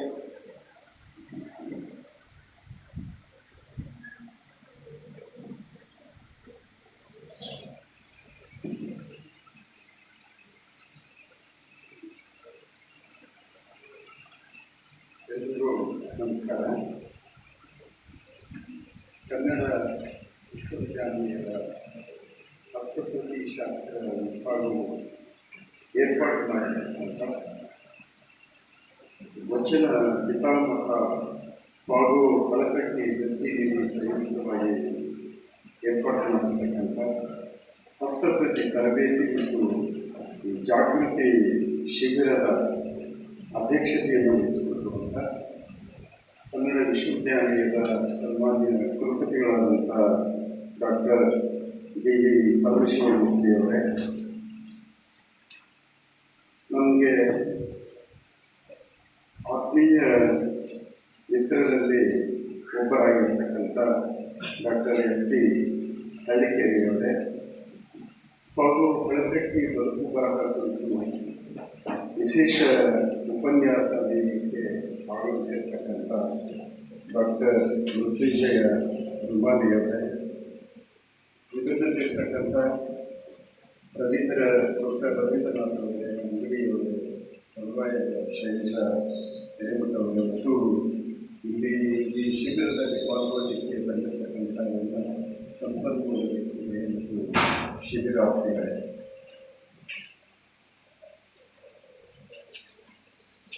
ಈ ಹಸ್ತಪ್ರತಿ ತರಬೇತಿ ಶಿಬಿರಕ್ಕೆ ನನ್ನನ್ನು ಉದ್ಘಾಟನೆಗೆ ಆಹ್ವಾನಿಸುವಲ್ಲಿ ಏನು ಕಾರಣಗಳು ನನಗೆ ಗೊತ್ತಿಲ್ಲ. ಯಾಕಂತ ಹೇಳಿದ್ರೆ ಹಸ್ತಪ್ರತಿಯ ತಜ್ಞರು ನಾನೇನು ಅಲ್ಲ. ಆದರೆ ಹಸ್ತಪ್ರತಿ ತಜ್ಞರಾಗಿದ್ದವರ ಪಾತ್ರಗಳನ್ನು ನಾನು ಕರ್ನಾಟಕ ವಿಶ್ವವಿದ್ಯಾನಿಲಯದಲ್ಲಿ doctor Mallapura sir, doctor Kabbutti sir ಆಗ್ಬೋದು, ವಿಜೇಂದ್ರ ಮಹೇಶ್ವರಿಯವರಾಗ್ಬೋದು, ಅವರ ಚೇಂಬರ್ಗಳಿಗೆ ನಾವು ಯಾವಾಗಲೂ ಹೋದರೆ ಅವರಿಂದ ಒಂದು ಹಸ್ತಪ್ರತಿಯನ್ನು ಕಾರ್ಯಕ್ರಮವನ್ನು ಇಟ್ಕೊಂಡು ಅವರೆಲ್ಲ ಕೂತಿರ್ತಿದ್ರು. ಸೊ ಹಾಗಾಗಿ ನಮಗೆ ಕುತೂಹಲ ಅನ್ನುವಂಥದ್ದು ಎಲ್ಲಿ ಕಲಿಯುವಾಗಿಂದ ಇದು ಸಂಶೋಧನೆಯವರೆಗೂ ಕೂಡ ಅದು ಉಳಿದುಕೊಂಡು ಬಂದಿದೆ. ಆದರೆ ನಾವು ಯಾರು ಕೂಡ ಹೋಗಿ ಹಸ್ತಪ್ರತಿಯನ್ನು ಬಿಚ್ಚಿ ಕೂಡ ನೋಡಿಲ್ಲ. ಆದರೆ ಬಯಲಾಟದ ಹಸ್ತಪ್ರತಿಗಳ ಸಂಘಟನೆ ನಾನು ಸಾಕಷ್ಟು ಸಂಖ್ಯೆಯ ಬಯಲಾಟದ ಹಸ್ತಪ್ರತಿಗಳನ್ನು ಸಂಘಟನೆ, ಆ ಒಂದು ಅಂಶದ ಕಾರಣವಾಗಿ ನಮಗೆ ವೀರೇಶ್ ಬಡಿಗೇರವರು ಮತ್ತು ಹಳ್ಳಿಕೆರೆಯವರು ಇದು ನಮ್ಮಲ್ಲಿ ಕಾರ್ಯಕ್ರಮದಲ್ಲಿ ಬರ್ತಾರೆ, ಇದು ಒಂದು ಕಾರ್ಯ ಆಗಿರಲಿ ಅಂತ, ಸ್ವಾಮಿ ಕಾರ್ಯ ಸ್ವಕಾರ್ಯ ಅಂತ ಇರ್ತಾರಲ್ಲ, ಹಾಗೆ ಯೋಚನೆ ಮಾಡಿದರೆ ಅಂಥದ್ದೊಂದು ನೆಪದಲ್ಲಿ ನನಗೆ ಇಂಥದೊಂದು ಗೌರವದ ಒಂದು ಸಂದರ್ಭವನ್ನು ಒದಗಿಸಿಕೊಟ್ಟಿದ್ದಾರಲ್ಲ. ಸೊ ಈ ಎಲ್ಲ ಆತ್ಮೀಯರಿಗೆ, ವಿಶೇಷವಾಗಿ ಹಸ್ತಪ್ರತಿ ಶಾಸ್ತ್ರ ವಿಭಾಗಕ್ಕೆ ನನ್ನ ಹೃತ್ಪೂರ್ವಕವಾದಂಥ ಕೃತಜ್ಞತೆಗಳನ್ನು ಹೇಳೋದಕ್ಕೆ ಇಷ್ಟಪಡ್ತೀನಿ. ಚೂರು ಪೂರ್ವಭಾವಿಯಾಗಿ ಕೆಲವು ಪರ್ಸನಲ್ ಆದಂಥ ಒಂದೆರಡು ಸಂಗತಿಗಳನ್ನು ಹೇಳಬೇಕು ಅಂತ ನನಗೆ ಮನಸ್ಸಿದೆ. ನಮ್ಮ ಹಳೆಯ ಜ್ಞಾನ ಪರಂಪರೆಯನ್ನು ಮತ್ತು ಪ್ರಾಚೀನ ಜೀವನದ ವಿದ್ಯಮಾನಗಳನ್ನು ಬಹಳ ಅಡಕವಾಗಿಟ್ಟು ದಾಖಲಿಸಿದಂಥ ದಾಖಲೆಗಳಲ್ಲಿ ಶಾಸನಗಳು ಬರ್ತವೆ, ಹಸ್ತಪ್ರತಿಗಳು ಕೂಡ ಬರ್ತವೆ. ಸೊ ಹೀಗೆ ಇರುವಾಗ ಕೂಡ ನಾನು ಶಾಸ್ತ್ರೀಯ ಕನ್ನಡದ ಅದೇನು ಯೋಜನಾ ನಿರ್ದೇಶಕರಾಗಿದ್ದೆಲ್ಲ ಬಹಳಷ್ಟು ಕಾರ್ಯಕ್ರಮಗಳನ್ನು ನಾವು ಮಾಡ್ತೀವಿ. ಆದರೆ ಕಾರ್ಯಕ್ರಮಗಳನ್ನು ನಾವು ಮಾಡುವಾಗ ನಮಗೆ ಜೊತೆಯಾಗಿದ್ದಂತಹ fellows, research fellows, senior research fellows ಅವೆಲ್ಲ PhD ಮಾಡಿದಂಥವ್ರೆ. ಅವರ ಜೊತೆಯಲ್ಲಿ ನಾವು ಒಂದು ಸಭೆಯನ್ನು ಮಾಡ್ತಾರೆ. ಯಾವ ಟೈಟಲ್ ಮೇಲೆ ನಾವು ಕಾರ್ಯಕ್ರಮ ಮಾಡಿದ್ವು ಆ ಟೈಟಲ್ ಅಡಿಯಲ್ಲಿ ಏನೇನು ಗೋಷ್ಠಿಗಳನ್ನು ಮಾಡಬೇಕು, ಸೊ ಆ ಗೋಷ್ಠಿಗಳಿಗೆ ಯಾರ್ಯಾರನ್ನ ಕಲಿಬೇಕು ಎಂಬುದನ್ನು ಒಂದು ಸಣ್ಣ ಚರ್ಚೆಯನ್ನು ನಾವು ಮಾಡ್ತಾರೆ. ಅವಾಗ ಅವರೆಲ್ಲರೂ ಬಹಳ ಮುಕ್ತವಾಗಿ ಬೇರೆ ಬೇರೆ ಸಾಮಾಜಿಕ ಪ್ರಾದೇಶಿಕ ಹಿನ್ನೆಲೆಯಿಂದ ಬಂದಂಥ ಸಂಶೋಧನಾರ್ಥಿಗಳು ಬಹಳ ಮುಕ್ತವಾಗಿ ನಿಜವಾಗ್ಲೂ ಯಾವ ಏರಿಯಾದಲ್ಲಿ ಯಾರು ಕೆಲಸ ಮಾಡಿದ್ದಾರೆ ಅನ್ನೋದನ್ನು ಲಕ್ಷ್ಯಕ್ಕಿಟ್ಕೊಂಡೇ ಹೆಸರುಗಳು ಸಜೆಸ್ಟ್ ಆಗ್ತವೆ. ನಾವು ಅದೇ ಪ್ರಕಾರ ಪ್ಲಾನ್ ಮಾಡ್ತೇವೆ. ನಾನು ವೇಸ್ಟಾಗಿ ಏನಾದರೂ ಕೆಲವು ಕಾರ್ಯಕ್ರಮಗಳನ್ನು ಆಯೋಜಿಸಿದರೆ ಆ ಕಾರ್ಯಕ್ರಮಗಳನ್ನೆಲ್ಲ ಈ ಒಂದು ಪದ್ಧತಿಯನ್ನು ನಾನು ಅನುಸರಿಸಿದ್ದೆ. ನಿಮ್ಮ ಕುಲಪತಿಗಳು ನಮ್ಮ ಸ್ನೇಹಿತರು ಕೂಡ ಪರಮೇಶ್ವರಮೂರ್ತಿಯವರಿಗೆ ನಾವು ಶಾಸನಗಳ ಮೇಲೆ ಮಾತಾಡಿಸ್ಬೇಕು ಅಂತ ನಾವು ಕರೆದಾಗ ಅವ್ರಿಗೆ ಏನು ವಿಷಯ ಕೊಡೋದು, ಶಾಸನಗಳ ಅಭ್ಯಾಸವನ್ನು ಚಿದಾನಂದ ಮೂರ್ತಿಯವರುಗಳ ಬೇರೆ ಬೇರೆ ತಜ್ಞರೆಲ್ಲ ಮಾಡಿದ್ದು ಎದುರಿಗೆ ಇತ್ತು. ಆದರೆ ಶಾಸನಗಳಲ್ಲಿ ಸಾಮಾನ್ಯ ಜನಗಳ ಜೀವನ ಚಿತ್ರ ಏನು ಬಂದಿದೆ ಅದ್ರ ಬಗ್ಗೆ ಮಾತಾಡಬೇಕು ಅಂತ ಕೇಳಿದ್ರು. ಆವಾಗ ಅವ್ರು ಒಪ್ಪಿಕೊಂಡು ಭಾಳ ಪೂರ್ವತೆಯಾಗಿ ಬಂದು ಭಾಳ ಅಪರೂಪದ ಸಂಗತಿಗಳನ್ನು ನಮ್ಮ ಜೊತೆಗೆ ಹಂಚಿಕೊಂಡರು. ಎರಡು ಕಾರಣಗಳಿಂದ ನಾನು ಈ ವಿಷಯವನ್ನು ಹೇಳೋದಕ್ಕೆ ನನಗೆ ಮನಸ್ಸಾಗ್ತದೆ. ಏನು ಅಂತ ಹೇಳಿದ್ರೆ, ಆಯಾ ವಿಷಯಕ್ಕೆ ವಿಶ್ವವಿದ್ಯಾಲಯಗಳಲ್ಲಿ ನಡೆಯತಕ್ಕಂಥ ಕಾರ್ಯಕ್ರಮಗಳನ್ನು ಇಟ್ಟುಕೊಂಡಾಗ ಆಯಾ ವಿಷಯಕ್ಕೆ ವಿಷಯ ತಜ್ಞರನ್ನು ಹುಡುಕಬೇಕೇ ವಿನಃ ಜಾತಿವಾರ ಆಯ್ಕೆಗಳನ್ನು ಬದಿಗಿರಿಸಿ ವಿಷಯ ತಜ್ಞರನ್ನು ಹುಡುಕಬೇಕೇ ವಿನಃ ನಮ್ಮ ಪರ್ಸನಲ್ ಆದಂಥ ನನಗೆ ಪರಿಚಿತರು, ನನಗೆ ಬಹಳ ಬೇಕಾದಂಥವರು ಅನ್ನುವಂಥದ್ದು ಬಹಳ ಚಾಂತಿಯಾಗಿದೆ. ಅಂಥದ್ದನ್ನು ಇಟ್ಕೊಂಡ್ರೆ ಅದು ವಿಷಯಕ್ಕೆ ಮಾಡುವಂತಹ ಒಂದು ಅನ್ಯಾಯ, ವಿಷಯದ ಬೆಳವಣಿಗೆ ಆಗಿದೆ. ಸೊ ಅದು ನಮ್ಮಲ್ಲಿ ವಿಶ್ವವಿದ್ಯಾಲಯಗಳಲ್ಲಿ ಅದು ಹೆಚ್ಚು ಚಾಲನೆಗೆ ಬರಬೇಕು ಅಂತ ನನಗೆ ಅನಿಸ್ತದೆ. ಆಮೇಲೆ ಇನ್ನೊಂದು ವಿಷಯ ಅಂತ ಹೇಳಿದ್ರೆ, ನಮ್ಮ ಚರಿತ್ರೆಯಲ್ಲಿ ಹೆಸರು ಹೇಳಿಕೊಳ್ಳಲಾಗದವರು ಈ ಹಿಂದಿನ ಇತಿಹಾಸವನ್ನು, ಈ ಹಿಂದಿನ ಸಾಹಿತ್ಯಿಕ ವಿದ್ಯಮಾನಗಳನ್ನು, ಸಾಹಿತ್ಯ ಕೃತಿಗಳನ್ನು ದಾಖಲಿಸಿದವರು ಏನಿದಾರಲ್ಲ ಅವರೆಲ್ಲರೂ ಕೂಡ ನಮಗೆ ಪ್ರಚಾರದಲ್ಲಿ ಬಂದಿಲ್ಲ ಅಷ್ಟೇ.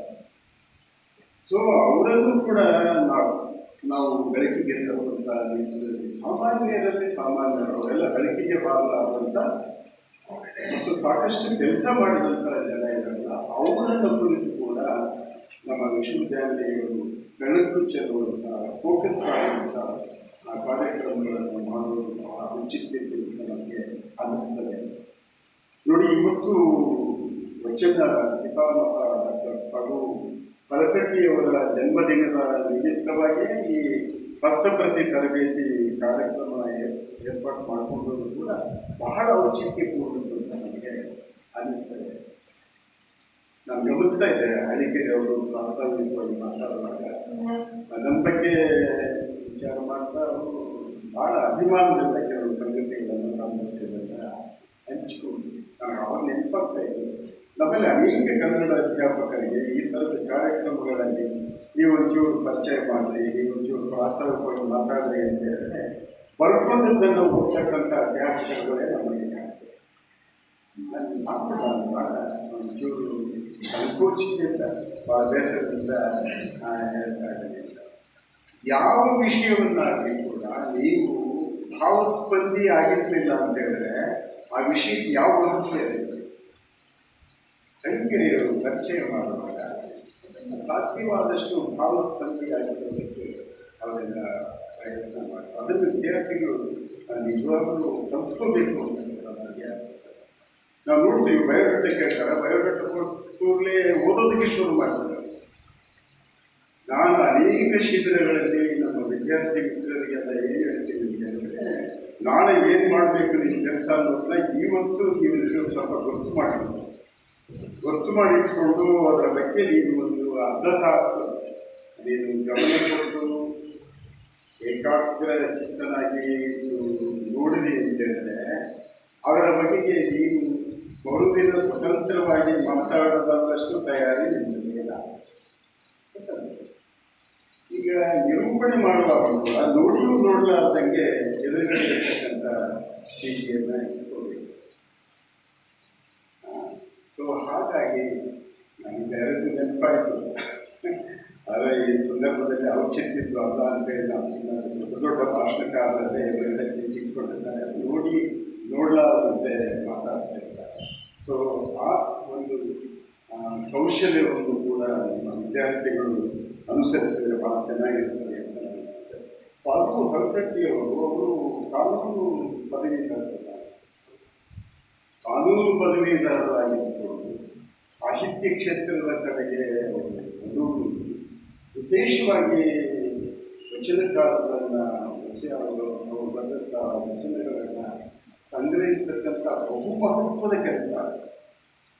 ನಾನು ಯಾಕೆ ಮಹತ್ವದ ಕೆಲಸ ಅಂತ ಹೇಳ್ತೀನಿ ಅಂತ ಹೇಳಿದ್ರೆ, ಇವತ್ತು ವಚನ ಸಾಹಿತ್ಯ ನಮಗೆ ಐಡೆಂಟಿಫೈ ಆಗಲಿಲ್ಲ ಅಂತ ಹೇಳಿದ್ರೆ, ಅದು ಬೆಳಕಿಗೆ ಬರಲಿಲ್ಲ ಅಂತ ಹೇಳಿದ್ರೆ, ಆ ಕಾಲಘಟ್ಟದಲ್ಲಿ ಕೆಲಸ ಮಾಡಿದಂತಹ ಬೇರೆ ಬೇರೆ ಸಾಮಾಜಿಕ ಹಿನ್ನೆಲೆಯಿಂದ ಬಂದಂಥ ಶಿವಶರಣರ ವಚನಗಳು ನಮಗೆ ಸಿಗ್ತಿರಲಿಲ್ಲ, ಅವರ ಚರಿತ್ರೆಗಳು ಸಿಗ್ತಿರಲಿಲ್ಲ.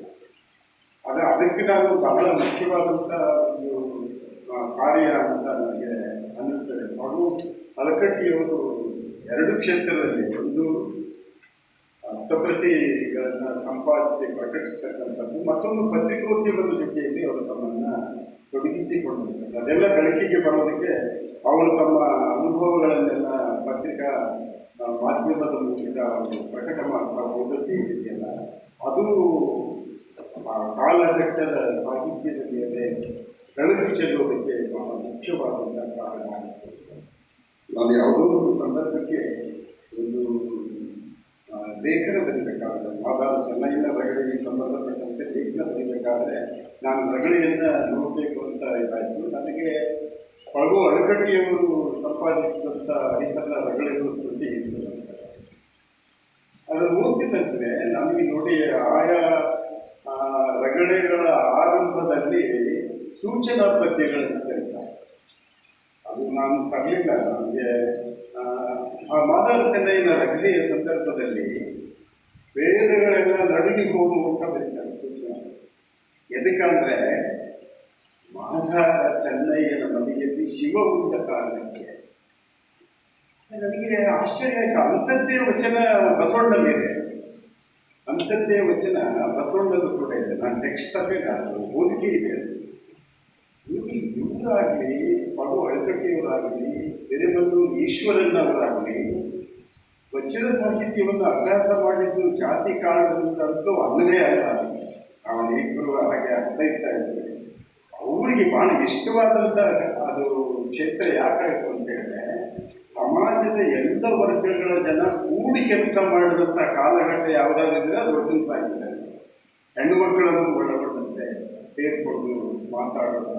ಸೊ ಹೀಗಾಗಿ ಅವರು ಹಳಕಟ್ಟಿಯವರ ನೆನಪಿನಲ್ಲಿ ಈ ಶಿಬಿರ ನಡೀತಾ ಇರೋದು ಮತ್ತು ಇನ್ನೊಂದು ಪ್ರತಿನಿಧಿ ಸ್ಥಾಪಿತ ಆಗಿರೋದು ಕೂಡ ಅವರ ಕೆಲಸ ಕಾರ್ಯಗಳ ಬಗ್ಗೆ ನಮ್ಮ ವಿದ್ಯಾರ್ಥಿಗಳು ಪ್ರೇರೇಪಿತರಾಗಿ ಆ ನಿಟ್ಟಿನಲ್ಲಿ ಹಸ್ತಪ್ರತಿಗಳನ್ನು ಓದುವಂಥ, ಹಸ್ತಪ್ರತಿಗಳನ್ನು ಸಂಗ್ರಹಿಸ್ತಕ್ಕಂಥ ಒಂದು ಕೆಲಸದಲ್ಲಿ ಅವರು ತೊಡಗಿಕೊಳ್ಳೋದಕ್ಕೆ ಇದು ನೆರವಾಗಬಹುದು ಅಂತ ಕೂಡ ನನಗೆ ಅನಿಸಿದೆ. ಹಸ್ತಪ್ರತಿಗಳಿಗೆ ಸಂಬಂಧಪಟ್ಟಂತೆ ಒಂಚೂರು ಒಂದೆರಡು ವಿಚಾರಗಳನ್ನು ನಿಮ್ಮ ಜೊತೆ ಹಂಚಿಕೊಳ್ಬೇಕು ಅಂತ ನನಗೆ ಅನಿಸ್ತದೆ. ನಾನು ನಿನ್ನೆ ಬಯಲಾಟ ಕಾರ್ಯಕ್ರಮದಲ್ಲಿ ಚೂರು ಪ್ರಸ್ತಾಪ ಮಾಡಿದೆ. ನಮ್ಮ ಬಯಲಾಟದ ಹಸ್ತಪ್ರತಿಗಳನ್ನು ವಿಶೇಷವಾಗಿ ಪ್ರೈಮರಿ ಶಾಲೆಯ ಮೇಷ್ಟ್ರುಗಳೇ ಹೆಚ್ಚು ಲಿಪಿಗೊಳಿಸಿದ್ದಾರೆ. ಪ್ರೈಮರಿ ಶಾಲೆಯ ಮೇಷ್ಟ್ರುಗಳು ಅವರು ನೋಡಿ ಅವರು ತಮ್ಮ ಪಾಠ ಕೆಲಸಗಳ ನಡುವೆ ವೇಳೆಯನ್ನು ಉಳಿಸಿಕೊಂಡು ಇದು ಕೂಡ ನಾವು ಮಾಡಬೇಕಾದಂಥ ಕೆಲಸ ಅಂತ ತಿಳ್ಕೊಂಡು ಆ ಹಸ್ತಪ್ರತಿಗಳನ್ನು ಲಿಪಿಗೊಳಿಸ್ತಕ್ಕಂಥ ಕೆಲಸ ಏನು ಮಾಡಿದಾರಲ್ಲ ಅದು ಬಹಳ ಮಹತ್ವದ್ದು ಅಂತ. ಈ ಹೊತ್ತು ನೀವು ಆ ಥರದ್ದು ಪ್ರೈಮರಿ ಸ್ಕೂಲ್ ಮೇಷ್ಟ್ರುಗಳಲ್ಲಿ ಬಹಳ ಅಂದರೆ ಬೆರಳೆಣಿಕೆಗೆ ಕಾಣ್ಬೋದು. ಎಲ್ಲೋ ಇನ್ನೊಬ್ಬರು ಮಾಡುವಂಥದ್ದನ್ನು ನೋಡ್ಬೋದು. ಇಡೀಯಾಗಿ ತಮ್ಮನ್ನು ತೊಡಗಿಸಿಕೊಂಡಂಥ ಒಂದು ಶಿಕ್ಷಕ ವರ್ಗವನ್ನು ನಾವು ಕಾಣುವುದು ಬಹಳ ಅಪರೂಪದ ಸಂಗತಿ ಇದೆ ನನಗೆ ಅನ್ನಿಸ್ತದೆ ಅಂತ. ನೋಡಿ, ದೊಡ್ಡಪ್ಪಾಚಾರ್ಯ ಅಂತ ಕುರುಗೋಡಿನಲ್ಲಿ ಒಬ್ಬರಿದ್ದರು. ಅವರು ಹಸ್ತಪ್ರತಿಗಳನ್ನು ಸುಮಾರು 25-30 ಹಸ್ತಪ್ರತಿಗಳನ್ನು ಅವರು ಲಿಪಿಗೊಳಿಸ್ತಾ ಇಟ್ಕೊಂಡಿದ್ರು. ಬಯಲಾಟ ಆಡೋದು ನಮಗೆ ಹೊಸ ಕಥೆ ಬೇಕು ಅಂತ ಹೇಳಿದ್ರೆ ದೊಡ್ಡಪ್ಪಾಚಾರ್ಯ ಅವ್ರ ಮಗ ಇವತ್ತು ಪ್ರೈಮರಿ ಸ್ಕೂಲ್ಗೆ ಹೆಡ್ ಮಾಸ್ಟರ್ ಆಗಿ ರಿಟೈರ್ಡ್ ಆಗಿದ್ದಾರೆ, ರಾಜಶೇಖರ ಆಚಾರ್ಯ ಅಂತ. ಅವರು ಕೂಡ ಹಬ್ಬದ ನೆನಪಿನಲ್ಲಿ ಪುಸ್ತಕಗಳನ್ನು ಹಸ್ತಪ್ರತಿಗಳನ್ನು ಇಟ್ಕೊಂಡಿದ್ದಾರೆ. ನನ್ನ ಪುಸ್ತಕ ಅದು ಎಲ್ಲೋ ಸಿಕ್ಕಿದೆ ಅವರಿಗೆ, ಬಳ್ಳಾರಿ ಜಿಲ್ಲೆ ಬಯಲಾಟದ ಪುಸ್ತಕ ಸಿಕ್ಕಿದೆ. ಅದರಾಗ ದೊಡ್ಡಪ್ಪಾಚಾರ್ಯ ಬಗ್ಗೆ ಒಂದು 2 ಪುಟದಷ್ಟು ಮಾಹಿತಿ ಇದೆ. ಅದನ್ನು ನೋಡಿಕೊಂಡು ನನ್ನ ಫೋನ್ ಮೊಬೈಲಿಸ್ಕೊಂಡು ನನಗೆ ಮಾತಾಡೋದು ಸುಮಾರು ಒಂದು 10 ವರ್ಷದ ಕೆಳಗೆ. ನೀವು ನಮ್ಮ ಅಪ್ಪವ್ರನ್ನ ಎಷ್ಟು ಬೆಳಕಿಗೆ ತಂದುಬಿಟ್ಟಿದ್ದೀರಿ ಸರ್, ನಿಮಗೆ ಭಾಳ ನಮಸ್ಕಾರಗಳು. ನೀವು ಈ ಕಡೆ ಬಂದಾಗ ಖಂಡಿತ ನಮ್ಮ ಮನೆಗೆ ಬರಬೇಕು ಇತ್ಯಾದಿ. ಅಂದರೆ ಆ ಜನಗಳ ಅದನ್ನು ಶೈಕ್ಷಣಿಕ ಪ್ರೀತಿ ಅಂತಿಲ್ಲ, ಏನು ಪ್ರೀತಿ ಅಂತಿಲ್ಲ, ಒಂದೊಂದು ಅಲ್ಲವೇ ಅಲ್ಲ. ಆ ಕೆಲಸದ ಮೇಲಿನ ಪ್ರೀತಿ ಅವರಿಗೆ ಈ ಥರದ್ದು ಒಂದು ಸ್ನೇಹವನ್ನು ಹಂಚ್ಕೊಳ್ಳೋದಕ್ಕೆ ಕಾರಣ ಆಯಿತು ಅಂತ ನನಗೆ ಅನ್ನಿಸ್ತದೆ. ಸೊ ಹೀಗಾಗಿ ಹಸ್ತಪ್ರತಿಗಳನ್ನು ನಾನು ಪಟ್ಟಿ ಮಾಡೋದಕ್ಕೆ ಅವರ ಹೆಲ್ಪ್ ನನಗೆ ಸಹಾಯಕವಾಯಿತು. ಆಮೇಲೆ ನಾನೊಂದು ಬಳ್ಳಾರಿ ಜಿಲ್ಲೆಯೇ ಆಗಿದ್ದರಿಂದ ಅನೇಕ ಕಡೆ ನಾನು ಕ್ಷೇತ್ರ ಕಾರ್ಯವನ್ನು ಮಾಡಿ ಅನೇಕ ಹಸ್ತಪ್ರತಿಗಳನ್ನು ನಾನು ಸಂಗ್ರಹ ಆ ಹಸ್ತಪ್ರತಿಗಳನ್ನು ಸಂಗ್ರಹ ಮಾಡ್ತಾ ನನಗೆ ಅನಿಸಿದ್ದೇನು ಅಂತ ಹೇಳಿದ್ರೆ, ನಮ್ಮ ಜನಗಳ ಆಸಕ್ತಿ, ಜನಪದರ ಆಸಕ್ತಿ ಏನಿದೆಯಲ್ಲ, ಇಂಥದ್ದೊಂದು ನಮ್ಮ ಬಯಲಾಟಗಳ ಹಸ್ತಪ್ರತಿಗಳನ್ನು ಕೂಡ ಬಹಳ ದೊಡ್ಡ ಸಾಹಿತ್ಯ ಅಂತ ನಾನು ಕರೆಯಲಿಕ್ಕೆ ಇಷ್ಟಪಡ್ತೀನಿ. ಹೇಳ್ತಿದ್ದೀವಿ ಎಂಥ ಸಾಹಿತ್ಯ ಇದೆ ಅಂತ. ಸೊ ಹಾಗಾಗಿ ನಮ್ಮ ಜನಗಳ ಜ್ಞಾನದ ಬಗೆಗಿದ್ದಂತಹ ಒಂದು ಪ್ರೀತಿ, ಅದರ ಬಗೆಗಿನ ಆಸಕ್ತಿ ಈ ಥರದ ಹಸ್ತಪ್ರತಿಗಳನ್ನು ಸಂಗ್ರಹಿಸುವುದಕ್ಕೆ ಕಾರಣವಾಯಿತಲ್ಲ ಅಂತ ನನಗೆ ಅನಿಸ್ತದೆ. ಎಲ್ಲಿಗೂನಲ್ಲಿ ಒಂದು ಹಸ್ತಪ್ರತಿ ಸಿಕ್ತು ನನಗೆ, ಕೀಚಕನ ಕಥೆ ಅಂತ ಹಸ್ತಪ್ರತಿ, ಅಪರೂಪದ ಹಸ್ತಪ್ರತಿ. ಸುಮಾರು 1930-35 ಸುಮಾರಿಗೆ ಅದನ್ನು ಲಿಪಿಗೊಳಿಸಿದಂಥದ್ದು ಅಂತ ಹೇಳ್ತಿರ್ತದೆ. ಅದರಲ್ಲಿ ರಾಗ ನಿರ್ದೇಶನ ಇದೆ, ಯಾವ ಹಾಡನ್ನು ಯಾವ ರಾಗದಲ್ಲಿ ಹಾಡಬೇಕು ಇದೆ. ಅದರಲ್ಲಿ 2 ಸ್ಟೇಜ್ ಅನ್ಬೋದು ನಾವು. ಯಾಕಂದರೆ ಶಾಸ್ತ್ರೀಯ ಹಾಡುಗಾರಿಕೆಯ ಪ್ರಭಾವ ಆದದ್ದೇ ನಮಗೆ ವಿಜಯನಗರ ಕಾಲದ ನಂತರದಲ್ಲಿ ಅಂತ ನಾವು ಇಟ್ಕೊಳ್ಬೋದು. ಸೊ ಬಯಲಾಟ ಹಸ್ತಪ್ರತಿಗಳು ಅದಕ್ಕಿಂತ ಮುಂಚೆ ಇತ್ತು. ಸೊ ಹೀಗಾಗಿ ರಾಗ ನಿರ್ದೇಶಿತ ಹಸ್ತಪ್ರತಿಗಳು ಕೂಡ ನಮಗೆ ಸಿಗ್ತವೆ. ಇನ್ನೊಂದು ರೀತಿಯ ಹಸ್ತಪ್ರತಿಗಳು ನಮಗೆ ಸಿಕ್ಕು. ಆ ಹಸ್ತಪ್ರತಿಗಳು ಈಗ ಬಯಲಾಟದ ಹಸ್ತಪ್ರತಿಗಳನ್ನು ನೀವು ನೋಡಿದ್ರೆ ಕೌರವನ ಸಭಾ ಅಂತ ಬರುತ್ತೆ, ಪಾಂಡವರ ಸಭಾ ಅಂತ ಬರುತ್ತೆ. ಸೊ ಹೀಗೆ ಬಂದಾಗ ಪಾಂಡವರ ಸಭಾನ ಚಿತ್ರದಲ್ಲಿ ಬರೆದಿರುವಂಥದ್ದು ಕೂಡ ನೀವು ಚಿತ್ರ ಸಹಿತ ಹಸ್ತಪ್ರತಿ ಇದು ನೋಡಿ ಆಶ್ಚರ್ಯಪಟ್ಬಿಟ್ಟು ಅವರು ಆಶ್ಚರ್ಯಪಟ್ಟು, ಏನಪ್ಪ ನಿಮ್ಮ ಭಾಗದ ಜನಗಳು ನಾನು ಬಹಳಷ್ಟು ಅವಿದ್ಯಾವಂತರು ಹಾಗೆ ಹೀಗೆ ಅಂತ ಹೇಳ್ತಾ ಇದ್ದಿಲ್ಲ, ಇವರೆಲ್ಲ ಈ ಹಸ್ತಪ್ರತಿಗಳೆಲ್ಲ ಏನು ಬರೆಯಬೇಕಾಗಿ ಇವರು ಆಸಕ್ತಿ ನೋಡು ಹಾಗೆ ಹೀಗೆ. ಅವರು ಆಟ ಕಲಿಸುವಾಗ ಪಾತ್ರಧಾರಿಗಳೆಲ್ಲ ಬರೋದು ಸಂಜೆ ಮಾತುಗಳನ್ನು ಕಲಿಯಬೇಕು. ಹಗಲಲ್ಲಿ ಏನು ಮಾಡ್ತಾ ಇದ್ದಾರೆ ಹಸ್ತಪ್ರತಿಗಳನ್ನು ಪ್ರತಿ ಮಾಡುವಂಥ ಕೆಲಸ ಅವರು ಮೊದಲಾಗ್ತಾರೆ. ಹೀಗಾಗಿ ಬಯಲಾಟ ಹಸ್ತಪ್ರತಿಗಳನ್ನು ನೀವು ನೋಡಿದ್ದೀರಲ್ಲ, ಅದರಲ್ಲಿ ಈಗ ಹೊಸ ಸಂಗತಿ ನಮಗೆ ಈ ಸಿಸ್ಟರ್ ಎನ್ನಬಹುದಾದಂಥ ಲಿಖಿತ ಸಂಪ್ರದಾಯದ ಹಸ್ತಪ್ರತಿಗಳಿಗೂ ಬಯಲಾಟದ ಹಸ್ತಪ್ರತಿಗಳಿಗೂ ಚೂರು ಅಂತರ್ ಸಂಬಂಧ ಇರುವಂಥದ್ದನ್ನು ನೀವು ಕಾಣ್ತೀರಿ, ವೈಶಿಷ್ಟ್ಯಗಳಿರುವುದನ್ನು ನೀವು ಕಾಣ್ತೀರಿ. ಮತ್ತೊಂದು ಹಸ್ತಪ್ರತಿಯ ಬಗ್ಗೆ ನಾನಿಲ್ಲಿ ಮಾತಾಡಿದೆ. ನಾನು ಹಿಂಗೆ ಕ್ಷೇತ್ರ ಕಾರ್ಯದಲ್ಲಿ ಹೋಗ್ತಾ ಇರಬೇಕಾದ್ರೆ ಒಂದು ಶುಗರ್ ಫ್ಯಾಕ್ಟ್ರಿ ಹತ್ರ ಒಂದು ಮನೆಯಲ್ಲಿ ಹಾರ್ಮೋನಿಯಂ ಮತ್ತು ಮದ್ದಳೆಯ ಧ್ವನಿ ಕೇಳಿಸಿದೆ. ಬಯಲಾಟದಿರ್ತಾರೆ ಅಂತೇಳಿ ನಾನು ಆ ಕಡೆ ಹೋದರೆ ಇಲ್ಲೆಲ್ಲ ಸಾಕಷ್ಟು ಜನ ಕೂತ್ಕೊಂಡು ರಾಜಪ್ಪ ಅಂತ ಒಬ್ಬ ಮನುಷ್ಯ ಯಾರು ನೀವು ಎಲ್ಲಿಂದ ಬಂದಿದ್ರಿ, ಹಾಗೆ ಈಗ ಮದುವೆ ಆಗಿದ್ದಾರೆ, ನಾನು ಸಂಶೋಧನೆ ಮಾಡ್ತೇನೆ. ಸಂಶೋಧನೆ ಅಂದರೆ ಏನು ಅಂತ ಕೇಳಿದ್ರೆ ಅದೆಲ್ಲ ಕಷ್ಟ. ಅದರಿಂದ ಬಯಲಾಟದಲ್ಲಿ ಒಂದು ಪುಸ್ತಕ ಬರೀಬೇಕು ಅಂತ ಹಂಗಾದರೆ ಅಂತ ಒಂದು ಪುಸ್ತಕ ಇದೆ ನೋಡ್ತೀರ. ಹಳೆ ಇಷ್ಟು ದಪ್ಪದ್ದು ಕವರೆಲ್ಲ ಹಾಕಿಂತ ನಾನು ನೋಡ್ತೀನಿ. ಕನ್ನಡ ತೆಲುಗು ಎರಡೂ ಅಕ್ಷರಗಳನ್ನು ಕೂಡಿಸಿ ಬರುವಂಥ ಹಸ್ತಪ್ರತಿ ಭಾಷೆ ಕನ್ನಡ. ಲಿಪಿಕಾರನಿಗೆ ತೆಲುಗು ಕೂಡ ಗೊತ್ತಿತ್ತು ಕಾಣಿಸ್ತಾರೆ. ಕನ್ನಡ ತೆಲುಗು ಎರಡೂ ರೀತಿಯ ಅಕ್ಷರಗಳನ್ನು ಕ ಬರೆಯೋದಕ್ಕೆ ಕನ್ನಡದ ಕ ಬರಲಿಲ್ಲ, ತೆಲುಗು ಕ ಬರ್ತದೆ. ಸಲುವಾಗಿ ಓದೋದು ತುಂಬ ಕಷ್ಟ. ಆಮೇಲೆ ನಾನು ನೋಡ್ತೀನಿ ಅದರ ಗಾತ್ರ 300 ಪುಟಗಳಷ್ಟು ದೊಡ್ಡದು. ಈಗಿನ ಹಸ್ತಪ್ರತಿಗಳೆಲ್ಲ 120 ಅಮಾಮಾನ 150 ಪುಟಗಳ ಹಸ್ತಪ್ರತಿಗಳು, ಒಂದು ರಾತ್ರಿ ಆಡುವಂಥ ಹಸ್ತಪ್ರತಿಗಳು ನಮಗೆ ಸಿಗ್ತವೆ. ಆಗ ಅದರ ಗಾತ್ರ ಏನಿತ್ತಲ್ಲ 300 ಪುಟಗಳು. ಏನು ಇಷ್ಟು ದೊಡ್ಡದಿದೆಯಲ್ಲ ಅಂತ ಕೇಳಿದ್ರೆ ತಮ್ಮ 3 ದಿನ ಆಡ್ತಾರೆ. ಒಂದೇ ಕಥೆಯನ್ನ 3 ದಿನ ಆಡ್ತಕ್ಕಂತಹ ಒಂದು ಹಸ್ತಪ್ರತಿ ನನಗೆ ಆ ಮನುಷ್ಯರಿಂದ ನನಗೆ ಸಿಕ್ತು. ಅದನ್ನು ನಾನು ಜೋಪಾನವಾಗಿ ಈಗಲೂ ಇಟ್ಕೊಂಡಿದ್ದೀನಿ. ಅದು ಪ್ರಿಂಟು ಮಾಡಿಸ್ತೇನೆ. ಕೊಡ್ತೀನಿ ನರಸಿಂಗರಾಯ ಅಂತ ದ್ರೌಪದಿ ವಸ್ತ್ರಾಪಹರಣ ಅಂತ ಪ್ರಿಂಟು ಮಾಡಿಸ್ತೇನೆ. ಇದಕ್ಕೆ ಪೂರಕವಾಗಿ ಇನ್ನೊಂದು ಮಾತನಾಡಿದೆ. ಆ ಗ್ರಂಥದ ಕೊನೆಯಲ್ಲಿ ವೆಂಕೋಬರಾವ್ ಪ್ರೈಮರಿ ಶಾಲೆ ಟೀಚರ್ಗಾಯನప్పుడు ರಾಸಿನದಿ ಅಂತ ಅನಕನಾಡ ಗ್ರಾಮದಲ್ಲಿ ಟೀಚರ್ ಆಗಿದ್ದಾಗ ನಾನು ಇದನ್ನು ಬರೆದಿದ್ದೀನಿ ಅಂತ ಅವರು ದಾಖಲೆ. ನಾವು ಅನಕನಾಡ ಎಲ್ಲೋ ಸ್ವಲ್ಪ ವಿಚಾರ ಮಾಡ್ತೇವೆ, ಅದು ಐಡೆಂಟಿಫೈ ಆಗಲಿಲ್ಲ ಮಾಡ್ತಾರೆ. ಆದರೆ ಆ ಹಸ್ತಪ್ರತಿಯನ್ನು ನೋಡ್ತಿದ್ದಂತೆ ಆ ಹಸ್ತಪ್ರತಿಯ ವೈಶಿಷ್ಟ್ಯದ ಕುರಿತು ನಿಮ್ಮ ಜೊತೆ ಕೆಲವು ವಿಚಾರಗಳನ್ನು ಹಂಚಿಕೊಳ್ಳುತ್ತಾರೆ. ಹಸ್ತಪ್ರತಿ ಬಹಳ ಮೇಜರಾಗಿ ಕನ್ನಡ ಮತ್ತು ತೆಲುಗು ಎರಡೂ ಭಾಷೆಗಳಲ್ಲಿ ರಚನೆಯಾಗುತ್ತೆ. ಎರಡು ಭಾಷೆಗಳಲ್ಲಿ ರಚನೆ ಮಾಡ್ತಕ್ಕಂಥ ಅಗತ್ಯ ಏನಿತ್ತು ಇತ್ಯಾದಿ ವಿಚಾರಗಳು ಆನಂತರ ಚರ್ಚೆ ಮಾಡೋಣ. ಅದು ನೋಡ್ತಿದ್ದಂತೆ ನಡುವೆ ಸಂಸ್ಕೃತ ಶ್ಲೋಕಗಳು ಕೂಡ ಇದೆ. ಸೊ 3 ಭಾಷೆಗಳ ಜೊತೆಯಲ್ಲಿ ಆ ಕಾಲದ ಬಯಲಾಟ ಲಿಪಿಕಾರ, ಒರಿಜಿನಲ್ ಕವಿ ಒಂದೇ ಭಾಷೆಯಲ್ಲಿ ಬರೆದಿದ್ನೋ ಏನೋ ಗೊತ್ತಿಲ್ಲ ನಮಗೆ. ಆದರೆ ಆ ನಂತರದವರು ಏನಿದಾರಲ್ಲ ಅವರವರ ಆಸಕ್ತಿಗೆ ಅನುಗುಣವಾಗಿ ಬಯಲಾಟ ನೋಡ್ತಕ್ಕಂಥ ಪ್ರೇಕ್ಷಕರ ಆಸಕ್ತಿಗೆ ಅನುಗುಣವಾಗಿ ಆ ಟೆಕ್ಸ್ಟನ್ನು ವಿಸ್ತರಿಸ್ತಾ ಹೋಗಿದ್ದಾರೆ. ಇನ್ನು ಅಂಗಡಿಯವರು ಬರ್ತಾ ಇದ್ರು, ಬಯಲಾಟದ ಹಸ್ತಪ್ರತಿಗಳನ್ನು ನೋಡೋದು ಬೇರೆ ಆಗಬೇಕು. ಯಾಕಂತ ಹೇಳಿದ್ರೆ ಅಲ್ಲಿ ಪಠ್ಯ ಅನ್ನುವಂಥದ್ದು ಬೆಳೀತಾ ಹೋಗ್ತದೆ.